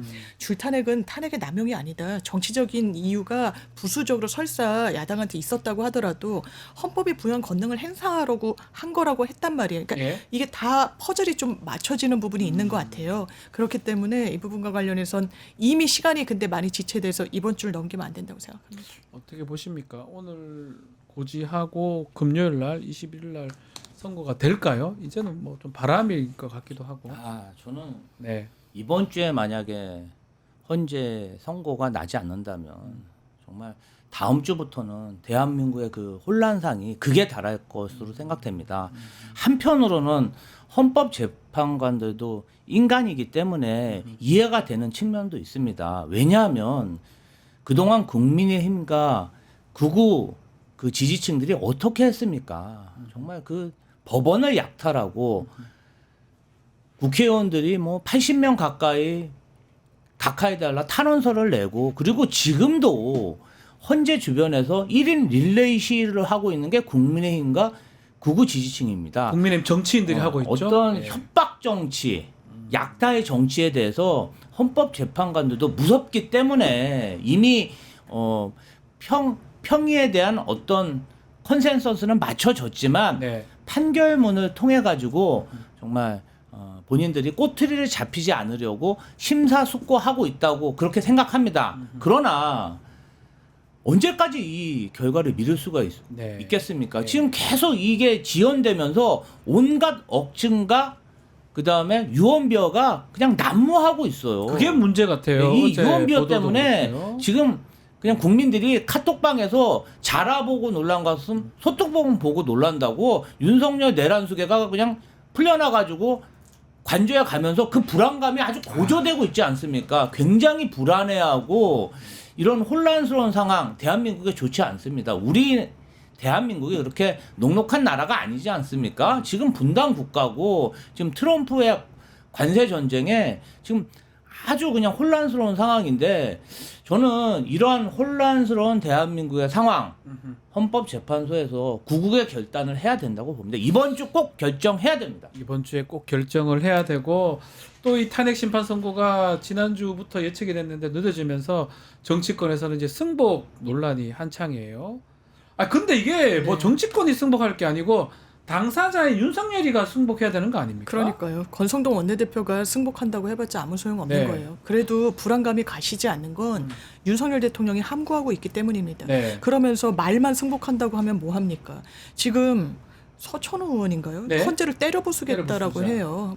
이런 어떻게 보면은 완전히 민주주의를 와해시키는 말을 하면서 아 우리 승복할게라고 이야기를 하고 또 한축으로는 뭐라고 합니까? 민주당 승복하라고 이야기를 해요. 뭔 말이에요 이게? 제가 조갑재 대표가 한 예. 말이 정확하다고 했는데 왜 가해자가 피해자한테 승복 운운하냐는 취지예요. 가해자가 본인과 관련한 단죄에 대해서 승복한다고 이야기하는 게 맞는 겁니다. 윤석열 대통령 지금 승복하는 것처럼 보이나요? 석동현 변호사가 했으니까 승복할 거다?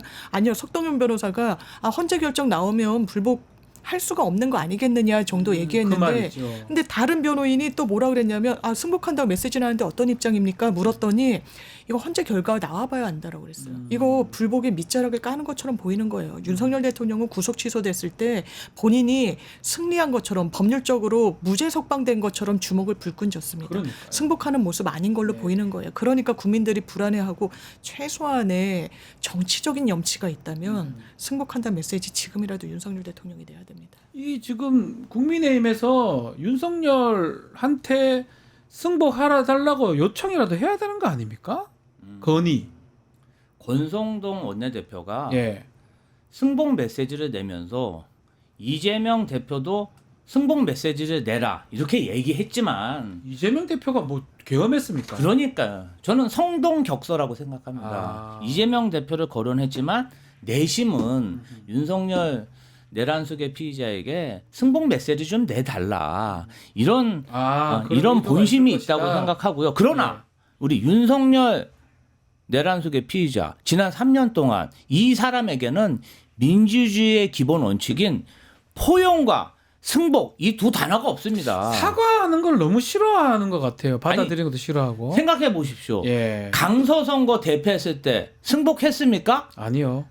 지난 24년 총선 때 대패했습니다. 부정선거라잖아요. 승복했습니까? 부정선거라잖아요. 아니 이 사람에게는요 포용과 승복이라는 게 없어요. 그리고 진짜 내란 일으켜가지고 정말 죽을 죄를 졌는데 어떻게 했습니까? 구치소 가서 정치했어요. 네. 구치소 가서 그 대표 당권 주자들 나경원, 윤상현, 김기현 예방하면서 어떤 일 저질렀습니까? 네. 구치소 정치, 사저 정치 앞으로는 저는 광장 정치까지 할 거라고 생각되고요. 네.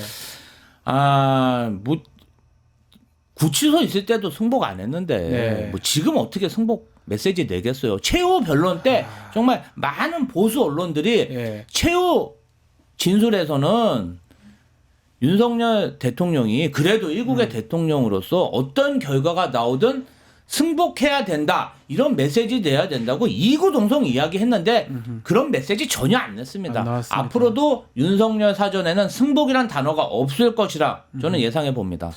결국 승복 안 하겠죠. 이게 법률적으로는 예. 승복 안 할 도리가 없고 없죠. 왜냐하면 이제 아예 이 다른 신급의 재판을 받을 수가 없는 절차다 단심 보니까 절차니까요. 그런데 정치적으로는 다른 거죠. 왜냐하면 지금도 본인의 강성 지지층한테 소구하는 메시지를 내는 거예요. 네. 이 사람들 어떻게 합니까? 지금도 헌재를 어떻게 하자. 지금 우리가 수용할 수 없는 결론이 나오면 이러자 저러자 헌법재판관을 테러하자라고 이야기하는 걸 사실상 수용하는 메시지를 내는 거예요. 윤석열 네. 대통령은. 그런 걸 불복이라고 하는 거죠. 자, 윤석열 얘기 좀 더 해보면 지금 파면되더라도 지금 말씀처럼 관저에서 또 사저에서 정치를 계속 할 것이다. 보수 유튜브 촬영해서 또 뭐 선동할 수도 있다. 이런 얘기도 하던데요. 어떻게 보십니까? 아니 그러니까 저는 뭐 구치소 정치도 했는데 관저 정치 못 하겠습니까? 관저뿐 아니라 광장 정치, 극우 유튜브 정치까지 할 거라고 생각합니다. 다 할 것이다. 다 할 것이다. 광장에 나가서도 네. 아파카트 이렇게 하고 네. 그냥 왜냐하면은 윤석열 내란숙의 피의자는 이제 법으로는 이 문제를 해결할 수 없다. 확신할 겁니다. 그러면 김건희 여사 누가 지켜줄 것이냐. 이제 지지자들뿐이 없다고 생각하거든요. 지난 석 달간 그렇게 했습니다. 그렇기 때문에 앞으로는 사저뿐 아니라 광장, 그리고 유튜버까지 나가서 본인을 지키기 위한 그런 비법적 행위들. 네. 법이 아니라 그냥 주먹과 힘으로 이 난국을 돌파하려고 시도할 가능성이 매우 높다고 본인 생각합니다. 스스로. 그럼요. 이 와중에 이 보수층의 이 잠룡들이 조금 보폭을 확대를 하고 있는데 윤석열이 계속 나와서 이렇게 뭐 얘기한다든지 이러면 그 사람들한테 유리하지 않을 것 같긴 하거든요. 그렇죠. 정치적 공간이 완전 닫히는 예. 거죠. 오세훈 시장만 봐도 그래요. 탄핵에 본인은 찬성한다고 분명히 얘기했습니다. 네. 계엄에 반대한다라고 했어요. 근데 최근에 TV조선 인터뷰 나와서 뭐라 그랬습니까? 아, 나 탄핵에 찬성한다는 거 아니었어. 탄핵 소추에 찬성한다는 거였어. 그러니까 한번 헌재 넘어가서 그 판단을 받아봐야 된다는 취지였어. 네. 궤변이죠. 왜냐하면 누가 말장난이죠. 이렇게 네. 사실상 날려보낸 거예요. 예. 이 대선 주자 한 명을. 이거 윤석열 대통령이 그렇게 한 겁니다. 본인이 계속 상황 노릇을 하고자 하는 의지를 감추지 않으니까 눈치를 보는 거예요. 한동훈 대표는 어떻게 합니까? 선명하게 얘기하지만 지금 별로 그러지 못해요. 네. 예, 대단히 흐릿해졌고 그게 중도층 민심가는 아, 이 사람 또 이러는구나. 윤석열 앞에서 눈 한번 똑바로 못 뜨는구나. 고개 한번 빳빳이 못 뜨는구나. 이런 인상을 일단 주고 있어요. 정치적 공간을 닫고 있다. 대단히 어려운 거죠. 이게. 네. 지금 뭐 오세훈도 그렇지만 나경원 의원 같은 경우도 지금 논란이 계속 되고 있어요. 나경원 의원도 계속 뭐 각하라든지 이상한 얘기를 하는데 특히 최근에 이재명 대표 테러 관련해서 자작극이다 이렇게 얘기를 했습니다. 이게 좀 해야 될 말이 있고 안 해야 될 말이 있고 또 옆에 우리 김주호 대변인 그 당시 그 옆에 있었지 않습니까? 그 테러 당시에. 이런 얘기는 어떻게 봐야 됩니까? 이재명 대표 같은 경우는 실제로 네. 테러 암살 그런 시도를 당해서 목숨을 위협받는 그러한 일에 처한 적이 있는데 어떻게 그런 말을 합니까? 정치인 이전에 나경원 의원은 좀 인간이 되라고 네. 얘기하고 싶고요. 오세훈 서울시장도 그렇습니다. 별명은 오세이돈. 오세이돈? 오세이돈 아닙니까? 그러면 정치 행보도 대양처럼 해야 되는데 지금 하는 행태 보면 시냇물 쫄쫄쫄이에요. 그건 물을 너무 좋아해서 오세이돈. 쫄보 같아요. 쫄보. 아, 예, 예. 아니, 별명이 오세이돈이면 대양 같은 정치해라. 네. 그다음에 홍준표. 홍카콜라 아닙니까? 알고 봤더니 김 빠진 홍카콜라였어요. 네. 김이 빠졌어요. 아, 저는 좀 그런 기세들 보면은요. 그러니까 국민의힘 전체가 다 이번 조기 대선은 포기하고 모두 이번 대선 되겠어? 어차피 민주당이 될 거고 우리 그냥 내 작은 이득 당권이나 한번 해먹어 보자. 그래서 나경원, 윤상현, 김기현이 극우 정치하는 거 아니겠습니까? 그러니까 제가 봤을 때는 국민의힘의 그런 행동들을 보면은 이미 대선은 일찌감치 물 건너갔다. 이렇게 보입니다. 국민들이 모르지 않을 것 같아요. 지금 말씀대로 네. 당권을 잡기 위해서 좀 무리하게 대통령 못하니까 이재명 쪽을 좀 비난하는 거잖아요. 그러니까 너무 씁쓸한 예. 거죠. 그리고 서글픈 거예요. 본인의 지금 혐오를 조장하고 있어요. 정치권이. 그러니까요. 한 줌도 안 되는 극우 세력의 스피커 역할을 해주면서 그 세력을 점차 키워왔던 거. 그래서 대한민국의 현실에서 사법부가 이렇게 무참히 테러를 당하는 거. 밑자락 누가 깔아줬습니까? 네. 국민의힘 책임 없다고 할 수 있습니까? 그렇지 않아요. 그런데 그 부분이 대통령을 엄호한다는 것도 아니에요. 본인의 당권을 위해서 그렇다는 분석이 나오는 거예요. 얼마나 어떻게 보면 저열합니까? 네. 그게 대한민국의 미래랑 우리 미래 세대에 대한 고민이 조금이라도 있으면 그렇지 않은 거예요. 내가 당대표 한번 해봐야지. 이 국면을 어떻게 정치적으로 나를 위해서 나의 입신양명을 위해서 활용해볼까. 대단히 나쁘죠. 저는 나경원 의원이 나쁜 정치인이라고 생각하는 게 반대로 전 국민의힘의 대표나 네. 대선 주자 테러 위협이 있다라고 걱정하는데 쇼하네, 오바하네 라고 이야기하는 민주당 사람이 있다면 저 동의하지 않을 겁니다. 그렇죠. 그런데 어떻게 이런 이야기를 합니까? 그래서 이게 과도하나요? 말씀 주신 대로 실제로 테러가 있었어요. 네. 어떻게 이런 막말을 합니까? 자, 그리고 좀 민주당에서는 최상목 대행한테 오늘까지 마은혁 재판관 임명해라라고 얘기를 했습니다. 뭐 최후 통첩이라는 시각도 있고요. 날짜 시한을 딱 박았습니다. 어떻게 봐야 됩니까? 지금 뭐 민주당에서는 최상목 권한대행에 대해서 지금 전략적 인내를 하고 있는데요. 네.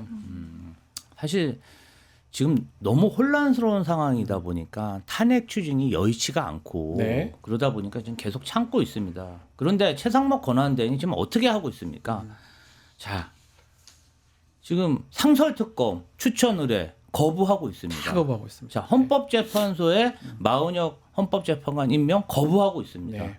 그리고 잘하는 건 있어요. 뭐죠? 그린벨트 네. 푸는 건 그냥 그 이권 달려 있는 거는 그냥 쏜살같이 달려들어서 하고 있고요. 네. 친윤 경찰관들 초고속 승진 예. 확실히 밀어붙였죠. 네. 그리고 재벌들이랑 싸돌아다니면서 정말 뭐죠? 아유 희덕거리는 거 이런 건 아주 잘하고 있어요. 정말 답답한 노릇이고요. 그럼에도 불구하고 지금 관세 전쟁에 지금 혼란상 탄핵 관련해서는 굉장히 심사숙고할 거라고 생각하고요. 여러 가지 최상목 권한대행 관련해서 범죄 혐의들에 대해서 고발 조치를 하지 않을까 아하. 그렇게 좀 생각해 봅니다. 혹시나 헌법재판소 결과가 조금 이상해서 마은혁 재판관도 임명하고 뭐 이런 등등 또 예상한 거라도 그런- 분석도 있는데 그런 분석을 어떻게 보십니까? 이제 뭐 보수 진영 일각에서 예, 내는 것 네. 같아요. 지금 예. 계속해서 어떻게 보면 여론을 좀 호도하거든요. 아, 뭐 6대 2로 돌아섰다. 아니다. 5대 3. 5대 3이다. 아, 각하 의견이 뭐다. 오세훈 시장도 뭐 기각 5, 인용 5, 기각 2, 뭐 각하 각하 하나. 1 뭐 이런 식으로 전망을 내놓는 거예요. 그러니까 민주당이 이른바 쫄려서 지금 그러는 거 아니냐. 그런데 저는 이건 정파의 문제도 아니고 네. 왜냐하면 기본적으로 권한쟁의 심판을 한 거잖아요. 마은혁 재판관을 임명하지 않은 거 3명이 동일하게 국회 본회의를 통과했는데 정계선, 조한창은 동의가 됐고 네. 마은혁만 안 됐다라는 회개한 근거도 없는 논리로 안 하는 거예요. 헌법재판소법 66조 2항을 보면요. 이런 부작위에 대한 청구를 했을 때 네. 안 한 부분에 대해서 문제 제기한 거잖아요. 그게 인용이 되면 즉각 처분하도록 돼 있어요. 법을 안 지키고 있어요. 그러니까 코미디 같은 상황이 발생하죠. 최상목 대행 뭐라고 해야 합니까? 본인은 헌법을 유린하면서 국민 여러분 이 결과가 나오면 헌법재판소 이 결과를 수용해 주십시오. 본인은 헌재 그런 얘기를 뜻을 했습니다. 예, 그러니까 박주민 의원이 걸어다니는 위헌이 합헌하라고 이야기한다라고 조롱 섞인 발이 자초한 거예요. 이거 진짜 반성해야 됩니다. 민주당이 오늘까지로 못을 박았는데 이건 아니요. 20일 전에 했었어야 되는 거예요. 20일 전에 선거 결과가 나왔었거든요. 정말 역사에 이거는 5점을 넘어서 죄를 짓는 겁니다. 그래요. 뭐 그 헌법재판소 윤석열 탄핵 심판하고는 뭐 저는 관련 없다고 생각이 드는데 뭐 또 그런 지금 안 나오다 보니까 그런 해석들 여러 가지 다른 얘기들이 계속적으로 나오는 것 같고요. 특히 저는 각하 얘기를 하는 분들이 좀 있는데 각하를 할 것 같으면 뭐하러 여기까지 심리를 했습니까? 각하는 본안을 하지 않는 거거든요. 그 자체가 어폐입니다. 심리를 뭐하러 합니까? 각하를 하는데. 그죠? 아니 그런 그런 생각이 들어서 아니 지금 각하 얘기는 저는 뭐 말도 안 되는 얘기라고. 각하 기가 되면요 대한민국 망하는 겁니다. 저는 헌법재판관들이 그런 판결을 할 거라고는 추호도 의심치 않습니다. 네. 예. 알겠습니다. 자, 오늘 이슈합 여기서 마무리하겠습니다. 김지호, 장윤미 두 분 감사합니다. 고맙습니다. 감사합니다.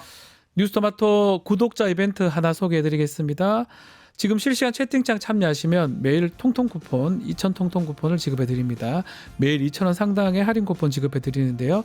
채팅창 링크에 있는 통통모랩에 가입하신 뒤에 회원 고유번호 코드 실시간 채팅창에 한번 붙여넣기 하시면 이벤트 참여하실 수가 있습니다.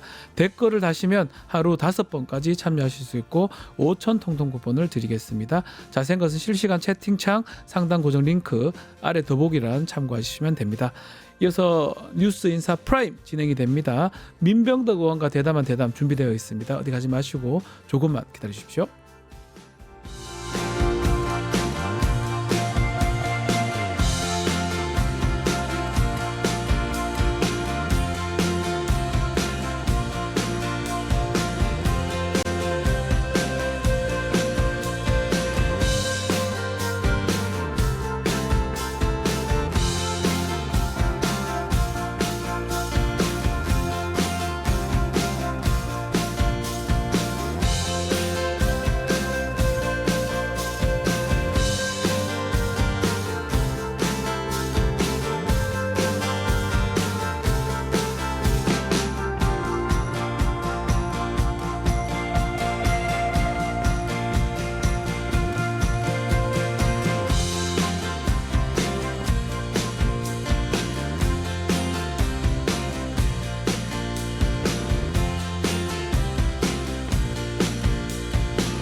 발 더 들어가는 고품격 시사대담 뉴스 인사 프라임 시작해 보겠습니다. 지난 5일 이복현 금융감독원장 3부 토건 주가 조작 관련해서 일부 이해관계자들의 100억대의 이익 실현이 있었던 건 부인하기 어렵다 이렇게 얘기를 했습니다. 어제 현안 질의가 있었는데요. 관련해서 민병덕 더불어민주당 의원과 이야기 나눠보겠습니다. 의원님 안녕하십니까? 네, 안녕하세요. 네. 최고로 전문가이신 것 같습니다. 아니, 무슨요? 네, 그래서 오늘 특별히 좀 3부 토건 얘기 좀 해봐야 되는데 특히 현안 질의에서 가장 주목받았던 게 의원님이 질문하셨던 부분이거든요. 그 장면은 좀 해당 영상을 보고 이야기 좀 이어가겠습니다. 이 일부 관계자들의 김건희도 포함됩니까? 어쨌든 저희가 알겠습니다. 아니 포함되지 않습니다. 조사를 안 한 거죠? 어쨌든 예. 수많은 계좌에 대해서 저희가 점검을 했고 점검 중입니다. 그리고 그 사람이 김건희 여사랑 관련된 거 아닙니까? 그러면 그분들의 휴대폰, 컴퓨터 조사했습니까? 원희룡 장관은 관련성이 없습니다. 원희룡 장관이 거기 데려갔잖아요. 이종호 조사했습니까? 그러니까 정치 테마주라 그래서 그럼 모든 정치인이 해당 테마주의 불법에 관여한 건 아니지 않습니까? 정말 핵심 중에 핵심. 저는 저 질문을 누가 좀 해주기를 바랬는데 김건희 원희룡 관련 있냐라고 얘기하니까 이복현 원장이 포함되지 않는다 이렇게 발언을 했습니다. 뭐 중요한 질문을 한 것 같은데 어떻게 보셨습니까? 직접 질문하셨으니까요. 좀 당황스러운 게요. 예. 지금 전체적인 대답은 뭐냐면 예. 지금 계좌를 살펴보고 있고 아직 결과가 안 나갔고 자기 6월 달에 네. 임기인데 그때 전까지는 하겠습니다. 네. 라고 있는 거예요, 지금. 그런데 갑자기 보고 있다고 했는데 예. 근데 아닌 사람들은 분명하다. 김건희 원희룡은 절대 아니다. 이게 라고 한 건데 예. 제가 말씀드리는 것은 조사 안 했잖아. 조사 안 해놓고 그 사람들은 혐의 없습니다라고 관계 없습니다라고 얘기하는 것은 너희가 이미 가이드란을 예. 해놓고 하는 거 아니냐라는 생각인 거예요. 약간은 조사 진행 중에 누가 나올 수도 있는 거고 원래 조사하는 입장이라면 다 열어놓고 차명도 있을 수도 있고요. 관련 사람도 있을 수도 있는 거 열어놓고 해야 되는데 벌써부터 책임자가 예단하는 거라고 봐야 되지 않습니까? 물론이죠. 근데 이 사건을 그냥 일반적인 주가 조작 사건이 아니잖아요. 그러니까요. 이 사건이 왜 드러났는지가 중요한 건데 우리 전혀 몰랐어요. 근데 3부 내일 체크하고 그것 라고, 때문이잖아요, 사실은. 도이치모터스 이종호 이 사람이 최상병 사건에 임성근을 구명하겠다는 그 단톡방이 있었던 거잖아요. 거기에서 3분의 1 체크하고 근데 3부는 어디지? 이러고 있는 상태에서 예. 그게 5월 14일 날 얘기했고 5월 15일 날 우크라이나 젤렌스카가 한국에 오고 5월 16일 날 김건희 여사하고 대통령이 네. 젤렌스카 여사를 만나고 이렇게 되는 과정들이 있기 때문에 그 3부가 2, 3부 아니야? 네. 이렇게 해서 얘기한 거고 그러니까 김건희 관련성이 있는데 그러니까요. 이런 부분 하나 원희룡이 5월 22일 날 그냥 간 게 아닙니다. 5월 18일 날 국토부 차관이 네. 3부 토건을 면담을 해요. 이런 상태에서 원희룡이 갔어요. 그랬으니 그러면 원희룡 너는 왜 갔어? 국토부 차관은 왜 면담했어? 이런 부분들을 다 봐야 될 거 아니에요. 그러니까요. 너무나 당연한 건데 금융당국의 책임자인 금감원장 이복현 본인도 검사입니다. 본인이 검사고 수사 잘했던 사람입니다. 삼성의 저승사자라고 알려지는 이복현이 비록 다 무죄 받았지만 이제요. 그러니까요. 이 이복현이 이거는 또 못하고 있고 또 윤석열 사단의 꼬마 검사란 또 알려져 있잖아요. 이런 게 이상하다는 건데 어떤 걸 들여다봐야 된다고 의원님께서는 보십니까? 이번 관련해서는? 보세요. 네. 그 거래소에서는 이상거래 심리를 해가지고 이거 이상합니다라고 보냈어요. 네. 그거 뭐냐면 주가가 비정상적으로 움직입니다. 이런 사람들이 사가지고 이렇게 팔았습니다. 그 사이에 허위 정보가 공시가 됐습니다. 네. 허위 정보가 나왔습니다. 우크라이나 재건주라는 이렇게 나왔어요. 이게 뭐 바로 조사 바로 해야 되는 거 아니에요? 네, 그런 거죠. 그러면 그 이유가 뭐지? 왜 이렇게 금액 차이는 이렇게 시세 차익이 이렇게 났는데 그런데 그 이유가 우크라이나 재건주라는 허위 정보가 확 뜬 거잖아요. 네. 이 허위 정보와 관련된 것이 인과관계가 있나? 위법성이 있나? 이걸 살피는 게 핵심이잖아요. 그러려면 당연히 그 위법성과 관련된 김건희, 예. 이종호 그러니까 어떻게 이종호가 3분의 1 체크하고를 알았겠어요. 네. 내일 젤렌스카가 오고 모레 김건희 여사가 만나는 사실을 이종호한테 알려줬으니까 알았을 거 그러니까요. 아닙니까? 네. 그러니까 이종호 너 어떻게 알았어? 김건희 여사 알려줬어 안 알려줬어? 그리고 원희룡 장관은 왜 갔어? 국토부 1차 가는 그 전에 왜 만났어? 이런 부분들을 다 조사를 해야 되잖아요. 네. 그 조사를 그냥 물어서만 합니까? 그러면 예라고 대답하겠습니까? 아니죠. 다 아니라 그러죠. 당연하죠. 그러니까 핸드폰 이런 것들을 다 조사를 해야 되잖아요. 근데 이것들을 하지 않고 있고 할 권한이 금감원에는 없어요. 네. 그래서 제가 조사국장을 제 방으로 불러서 물어봤다니까요. 조사국장을 금감원 조사국장을 조사국장 불러봤어요. 예. 그랬더니 구성 요건조차도 지금 파악하지 못했습니다. 음. 그리고 제가 금감원에 방문해서 금감원장을 만나려고 갔더니 도망가 버렸어요. 네. 그래서 수석 부원장을 만났는데 수석 부원장 말이 뭐냐면 위법성 확인에 한계가 있습니다. 이미 조사권밖에 없다 보니까 위법성 확인에 한계가 있습니다. 예. 이렇게 얘기를 하고 있어요. 그래서 저는 강제 수사권을 가지고 있는 금융위로 보내거나 패스트 트랙을 통해서 검찰로 보내거나 이렇게 하라고 계속해서 얘기했음에도 불구하고 계속해서 자기가 잡고 있겠다고 하니까 저로서는 갑갑하다라고 하는 거죠. 아직도 안 하고 있는 거 아니냐 이런 얘기인데 지금 삼부토건 관련해서 100억대 최소 시세 차익이 100억대다 이렇게 했는데 뒤에 웰바이오텍이라는 회사가 있었다라는 건데 이건 어떻게 봐야 됩니까? 그러니까요. 이제 네. 이걸 보니까 웰바이오텍은 우리가 잘 모르고 있는데 처음 듣는 아마 우리 시청자들 예, 처음 듣는 맞습니다. 회사 같아요. 삼부토건하고 같이 우크라이나 재건 포럼에 같이 갔습니다. 같이 갔던 회사입니까? 예, 같이 갔던 회사예요. 예. 우리가 3분만 안 이유는 3분의 1 체크하고 예. 이것 때문에 3분만 아는 것이지 웰바이오텍도 같이 갔고 네. 그리고 가서 협약도 했습니다. 아, 우크라이나 웰바이오텍도? 기업하고 예. 최대 물류 기업과 연무 협약도 체결했다고 공개를 했어요. 네. 그리고 주가도 삼부토건하고 거의 똑같이 움직입니다. 저기 지금 주가 나오죠. 흐름 예. 나오죠. 엄청 네. 뛰었어요. 빵 뛰었습니다. 예. 저렇게 되고 있거든요. 그러니까 그러면 삼부토건하고 웰바이오텍은 무슨 관계가 있지? 이렇게 보니까 예. 이 회장이 똑같습니다. 이일준 회장이 예. 관계성이 있는 겁니까? 그렇죠. 아. 이일준 회장이 삼부토건을 인수할 때 보니까 예.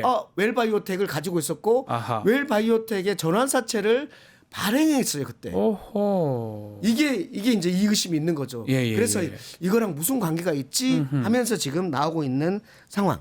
자 그러면 이일준 삼부토건 회장이 이 중간에 연결고리 또 전환사채 발행도 있는데 당시 웰바이오텍 대표가 구세현 전 대표이사 맞아요. 이 사람 지금 보니까 배임죄로 고소를 당했었어요 그때. 그러니까 당시의 대표이사, 네. 지금은 전 대표이사인데 그렇죠. 현재의 회사가 전 대표이사를 배임죄로 고소한 거예요. 아, 뭐냐면 그래요.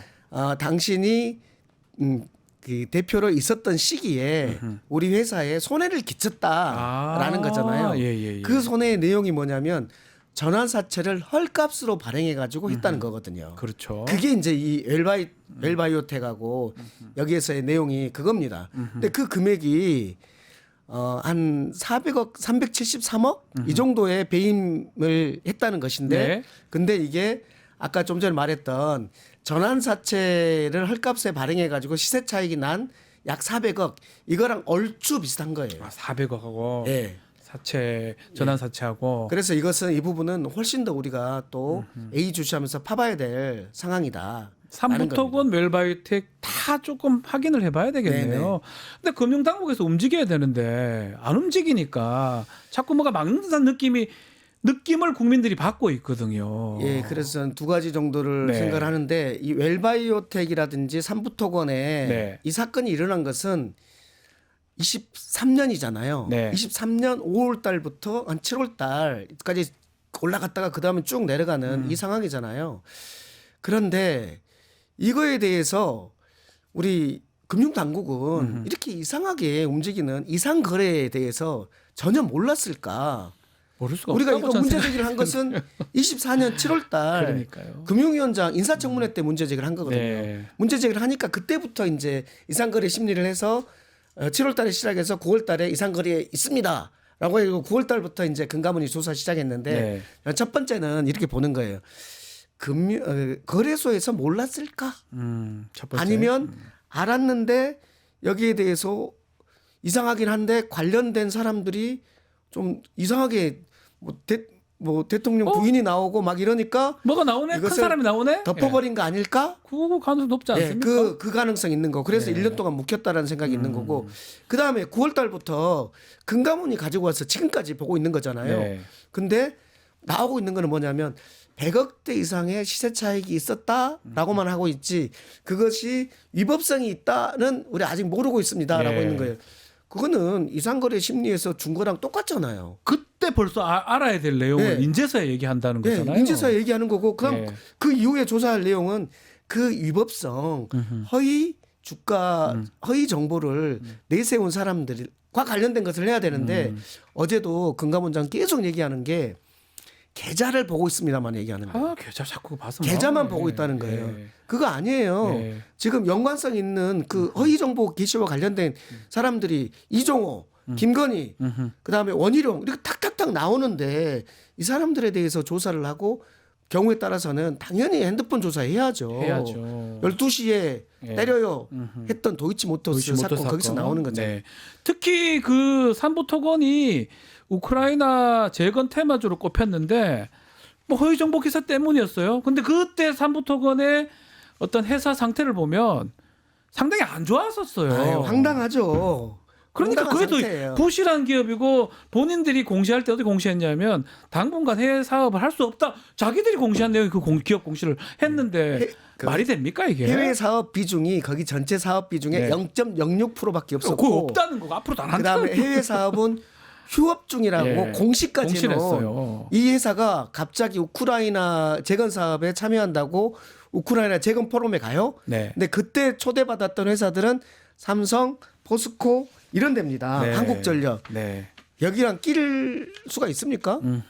근데 누가 끼워줬을까? 너무나 삼부토건은. 큰 회사들 그 회사들은 나쁘지 않잖아요. 근데 삼부토건이 그렇죠. 지금 부실한 기업이고 실제로 얼마 안 있다가는 그 주가 올라갔다가는 거래 정지가 됩니다. 회사가 지금 파산인가 뭐 회생인가 법인 그 상패. 예, 상패 됐다고 알려져 있는데 그게 끼어든 게 뭔가 이해할 수 없는 내용 아닌가 이래 싶거든요, 사실은. 그래서 이것과 관련해서는 어떻게 이런 삼부토건이 네.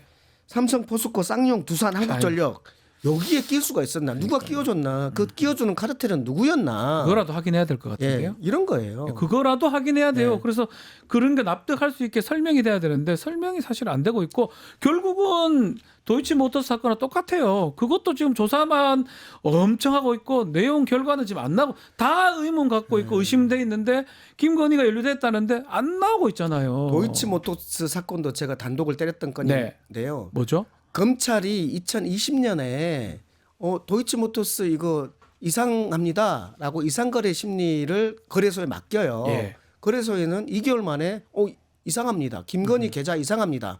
그렇게 보내거든요. 네. 그런데 이것을 검찰이 4년간 캐비넷에 두고 있었어요. 그러니까 안 한다는 거잖아요. 안 할 이유가 없는 그러니까 거잖아요. 도이치모터스 사건하고 비슷한 거는 뭐냐면 이종호가 관련돼 있다. 예.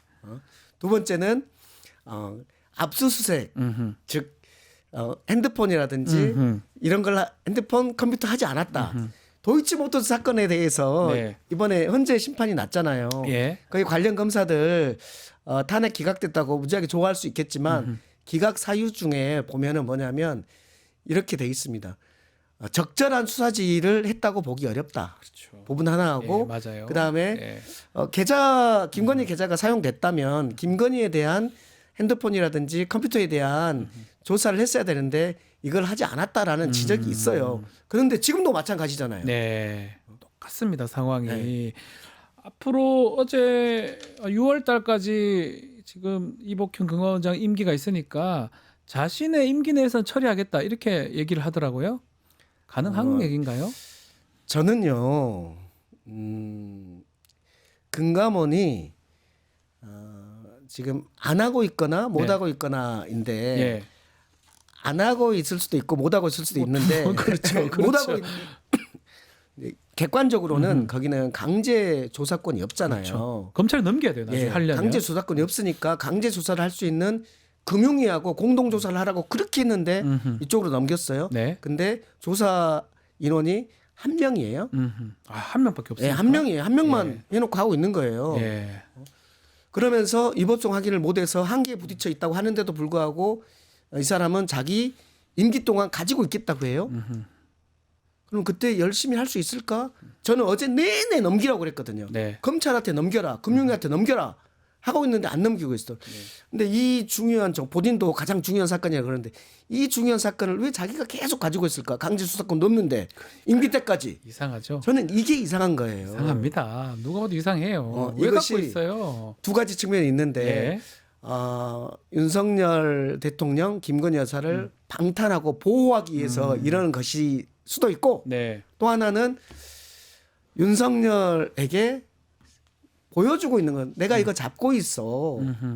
내가 이 중요한 정보 내가 갖고 네, 있거든. 갖고 있어. 무슨 시그널일까? 예. 누구 편에서의 시그널일까? 누구한테 조국을 하고 이런 갖고 있으면서 시그널을 보내고 있을까? 그러니까요. 네. 해석 영역이긴 한데 하여튼 그럴 수 있다라고 하는데 그 한 명 있는 거 아닐까 싶어요. 한 명 있는 거 아닌가. 댓글 하나 소개해드리면 비주님인데 우리 민병당 의원님 경제학 박사입니까라고 질문을 합니다. 너무나 잘하시니까 답변 주시겠습니까? 아닙니다. 아닙니다. 저는 경제를 잘하는 정무위 그러니까 금융 공정거래 이 부분을 네. 세 번째 상임위를 두고 있는 그러니까요. 그러다 보니까 이제 경제신문이 좀 눈에 많이 들어오는 네. 경제를 많이 하는 네. 그렇게 아시면 돼요. 너무 전문가니까 질문을 그렇게 주신 것 같습니다. 자, 윤석열 얘기도 좀 해보겠습니다. 탄핵 심판 선고 계속 늦어지고 있어요. 선출 선입 선출 얘기도 하고 있는데 그래서 헌나 9 아니겠습니까? 그러면 윤석열 선거가 가장 늦어져야 된다. 헌나 8이죠. 그런 얘기도 있는데 어떻게 탄핵 심판 선고는 어떻게 보십니까? 지금까지 예상을 숱하게 많이 했는데 네. 다 틀려가지고 그래서 저도 사실 할 말이 없습니다. 질문을 하면서도 저희가 이제 방송이나 이런 걸 하면서 언제 될 것이다, 어떻게 될 것이다 하는데 이미 구속 취소 결정 나면서 석방될 때부터 모든 게 틀어진 것 같아요. 법률가들이 예상하는 거는 사실 안 맞다고 생각이 들어서 말씀드리기가 참 죄송한 건 과거에 사실입니다. 우리가 공부했던 법률 교과서하고 지금 다른 상황들이 많이 벌어지고 있기 그러니까요. 때문에 네. 솔직히 할 말이 없습니다. 네. 이 부분 관련해서는 이제 박근혜 때 그다음에 우리 노무현 대통령 때 이때에 비해서 많이 늦어지고 있다 네. 부분인데 이런 얘기는 있어요. 박근혜 때 노무현 대통령 때는 한 건을 가지고 하고 있었는데 지금은 아주 여러 건을 가지고 하고 있는 거 아니냐. 그리고 그 여러 건도 세제 감사원장이라든지 검사들이라든지 이거는 다른 쟁점이니까 그렇다 치고 지금 한덕수라든지 법무부 장관 박성재라든지 이런 사람들과 관련해서는 같은 쟁점이다 보니까 하나를 선고하고 그 쟁점으로 하나를 쫙 일관되게 해야 되기 때문에 그래서 길어지는 거 아니겠나라는 부분하고 또 이제 저쪽에서 계속해서 각하 얘기를 하고 있는 거잖아요. 네. 헌재에서 각하해야 된다. 내란죄를 뺐다라는 것 때문에 우리 법률가들 입장에서 말도 안 되는데 그렇죠. 이제 각하 얘기를 하니까 각하 사유와 관련해서 일일이 답을 다 적고 있는 거 아닌가. 이런 측면 때문에 좀 늦어지고 있는 거 아닌가라는 좀 생각입니다. 예측해 주십시오. 오늘 기일 고지가 되고 선고기일 21일 금요일 잡힐 수 있겠습니까? 예, 저는 또 이제 비공식적인 루트로는 오늘 발표가 되고 21일이다. 이런 얘기도 있습니다만은 또 비공식적이라는 말씀을 비공식적이다. 드릴 수밖에 없습니다. 관례대로라면 오늘 하고 금요일 수 있는데요. 네, 그렇습니다. 의원님, 네. 그러면서 이제 한덕수를 같이 하거나 한덕수를 그 직후에 하거나 이런 방식으로 하는 것이 있지 않겠나라는 생각이 들고 저는 한덕수 관련해서는 많은 분들이 기각되는 거 아니냐라고 예상을 하지만 저는 기각되면 이거는 헌재의 존재 가치가 없어지는 자기 모순적인 기각 판결일 거라고 생각해요. 예. 재판관 임명하지 않는 재판관을 임명하지 않는 것이 위헌이라고 했어요. 마은혁 재판관을 국회에서 선출해서 보낸 사람을 임명하지 않는 것은 위헌이라고 했어요.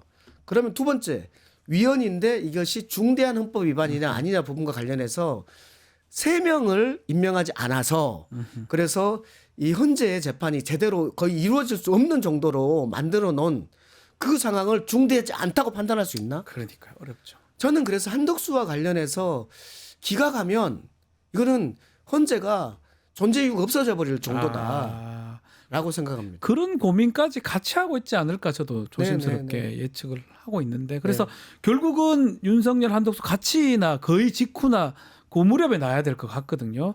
같이 내기 위해서 이미 체제나 검사 사면은 상관없는 관계가 쟁점이 다르니까 이미 지난주 목요일 날 다 선고가 됐었고 이제 남은 거는 윤석열 한덕수는 같이 좀 같은 시점쯤에 나오지 않을까.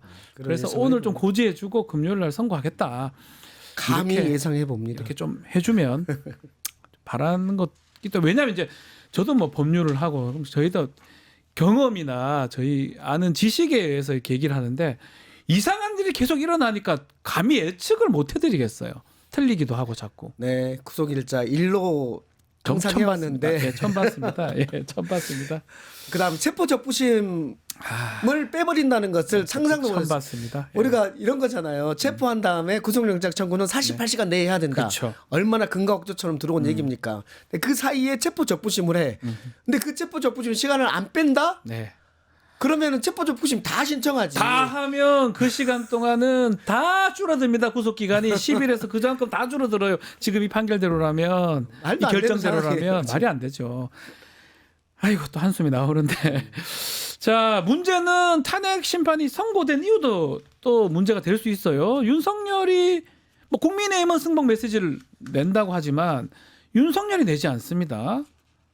낼까요? 어떻게 보십니까? 그 부분도 앞으로도 문제될 것 같은데요. 그것과 관련해서 이제 저희 당은 하겠다고 하고 있는 거잖아요. 네. 그다음에 국민의힘 권성동 원내대표는 본인도 하겠다고 말해요. 네. 근데 거기에다가 스타카토를 두는 게 아니라 이재명이 그러니까 해야 된다라고 이재명 하고 있어요. 대표가 계엄을 했습니까? 뭐 아무것도 그러니까 아는 사람은 이재명이 뭘 가해자야? 승복을 해요.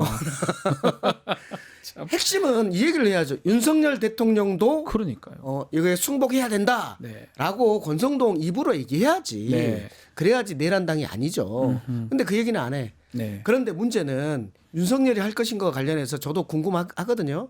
근데 저는 안 할 거라고 봤어요. 그런데 딱 맞게 대통령실에서 승복 의사표명을 안 하겠다고 발표를 했어요. 안 하겠다고 예. 발표를 했어요. 안 하겠다고. 헌재 재판 결과를 승복하지 않겠다라고 벌써 의사표명을 했어요. 이 얘기는 헌법 수용 의지가 없음을 표명한 거예요. 네, 맞아요. 이자들이 헌재에서 좋은 판결을 받고 싶은 생각이 없는 거예요. 아마도 그런 것 같아요. 가장 마지막으로 지금 민주당 도보 지금 하고 있죠. 그 여의도에서 광화문까지 도보 행진도 하고 있고 시민들도 지금 집회 계속 이어가고 있거든요. 아마 그 현장에 계속 계실 걸 알고 있는데 그분들한테 또 한 말씀 해주시면 좋을 것 같아요. 우리 시민 여러분들께서 네. 도보 행진 할 때 한 8.9km 정도 되거든요. 약 9km 정도 되는데 네. 다가 어려우면 중간중간으로도 참여를 해주세요. 그게요. 집회에 앉아 있는 것보다 네. 걷는 것이 훨씬 건강에 좋고 상쾌합니다. 아, 예. 조금 더 낫다. 그리고 주변에서도 네. 호응을 엄청나게 많이 해주고 그 길거리뿐만 아니라 건물에서도 막 소리쳐주고 그러니까 신납니다. 예. 땀도 나고 그러니까 그것이 훨씬 더 재밌다. 그러니 9km 걷는 그 중간중간에 합류해가지고 해주셨으면 좋겠다라는 말씀드리고 웬만하면 단식 오직하면 하겠습니까만은 단식 하시는 우리 민영배 의원님이라든지 지금 병원에 간 걸로 민영배 의원. 네, 그렇죠? 안타깝습니다. 또 지병이 좀 있으신데 제가 알기로도 그런데요. 그렇게 하셔가지고 참 제 같은 민씨 집안 우리 고향 집안 저는 조카로서 민모 의원이 했다 해서 혹시나 저 민병덕 의원님께서 하는지 깜짝 놀랐어요. 개인적으로 놀랐었어요. 저는 을지로 위원장이어서 예, 그렇죠. 지금 할 일이 너무 많습니다. 네.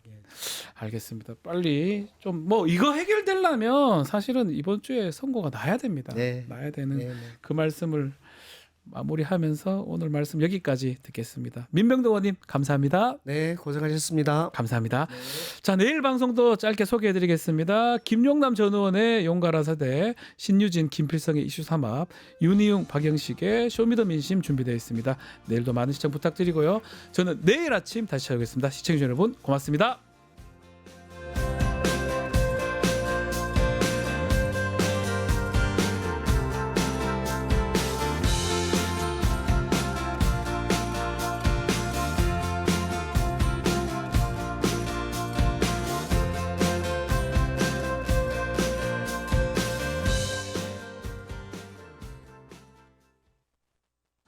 뉴스토마토 K평화연구원이 12.3 내란을 막아낸 시민영웅 1000명 찾기 프로젝트를 진행합니다. 비상계엄 선포 이후 국회, 광화문, 남태령, 한남동 본관, 헌법재판소 등지에서 내란을 막고 탄핵소추를 이뤄낸 시민영웅 1000명을 찾아내 대한민국 민주주의의 역사로 기록하고 시상의 본보기로 삼음으로써 민주주의를 더 널리 확산하기 위한 프로젝트입니다. 이 과정에 직접 참여했거나 참여자를 추천해 주실 분들은 우측 제보하기 QR코드나 아래 메일로 추천 및 제보해 주세요. 민주시민 여러분의 많은 참여 바랍니다. 뉴스토마토 K평화연구원과 함께 해주실 분들의 추천 제보 및 후원을 기다립니다.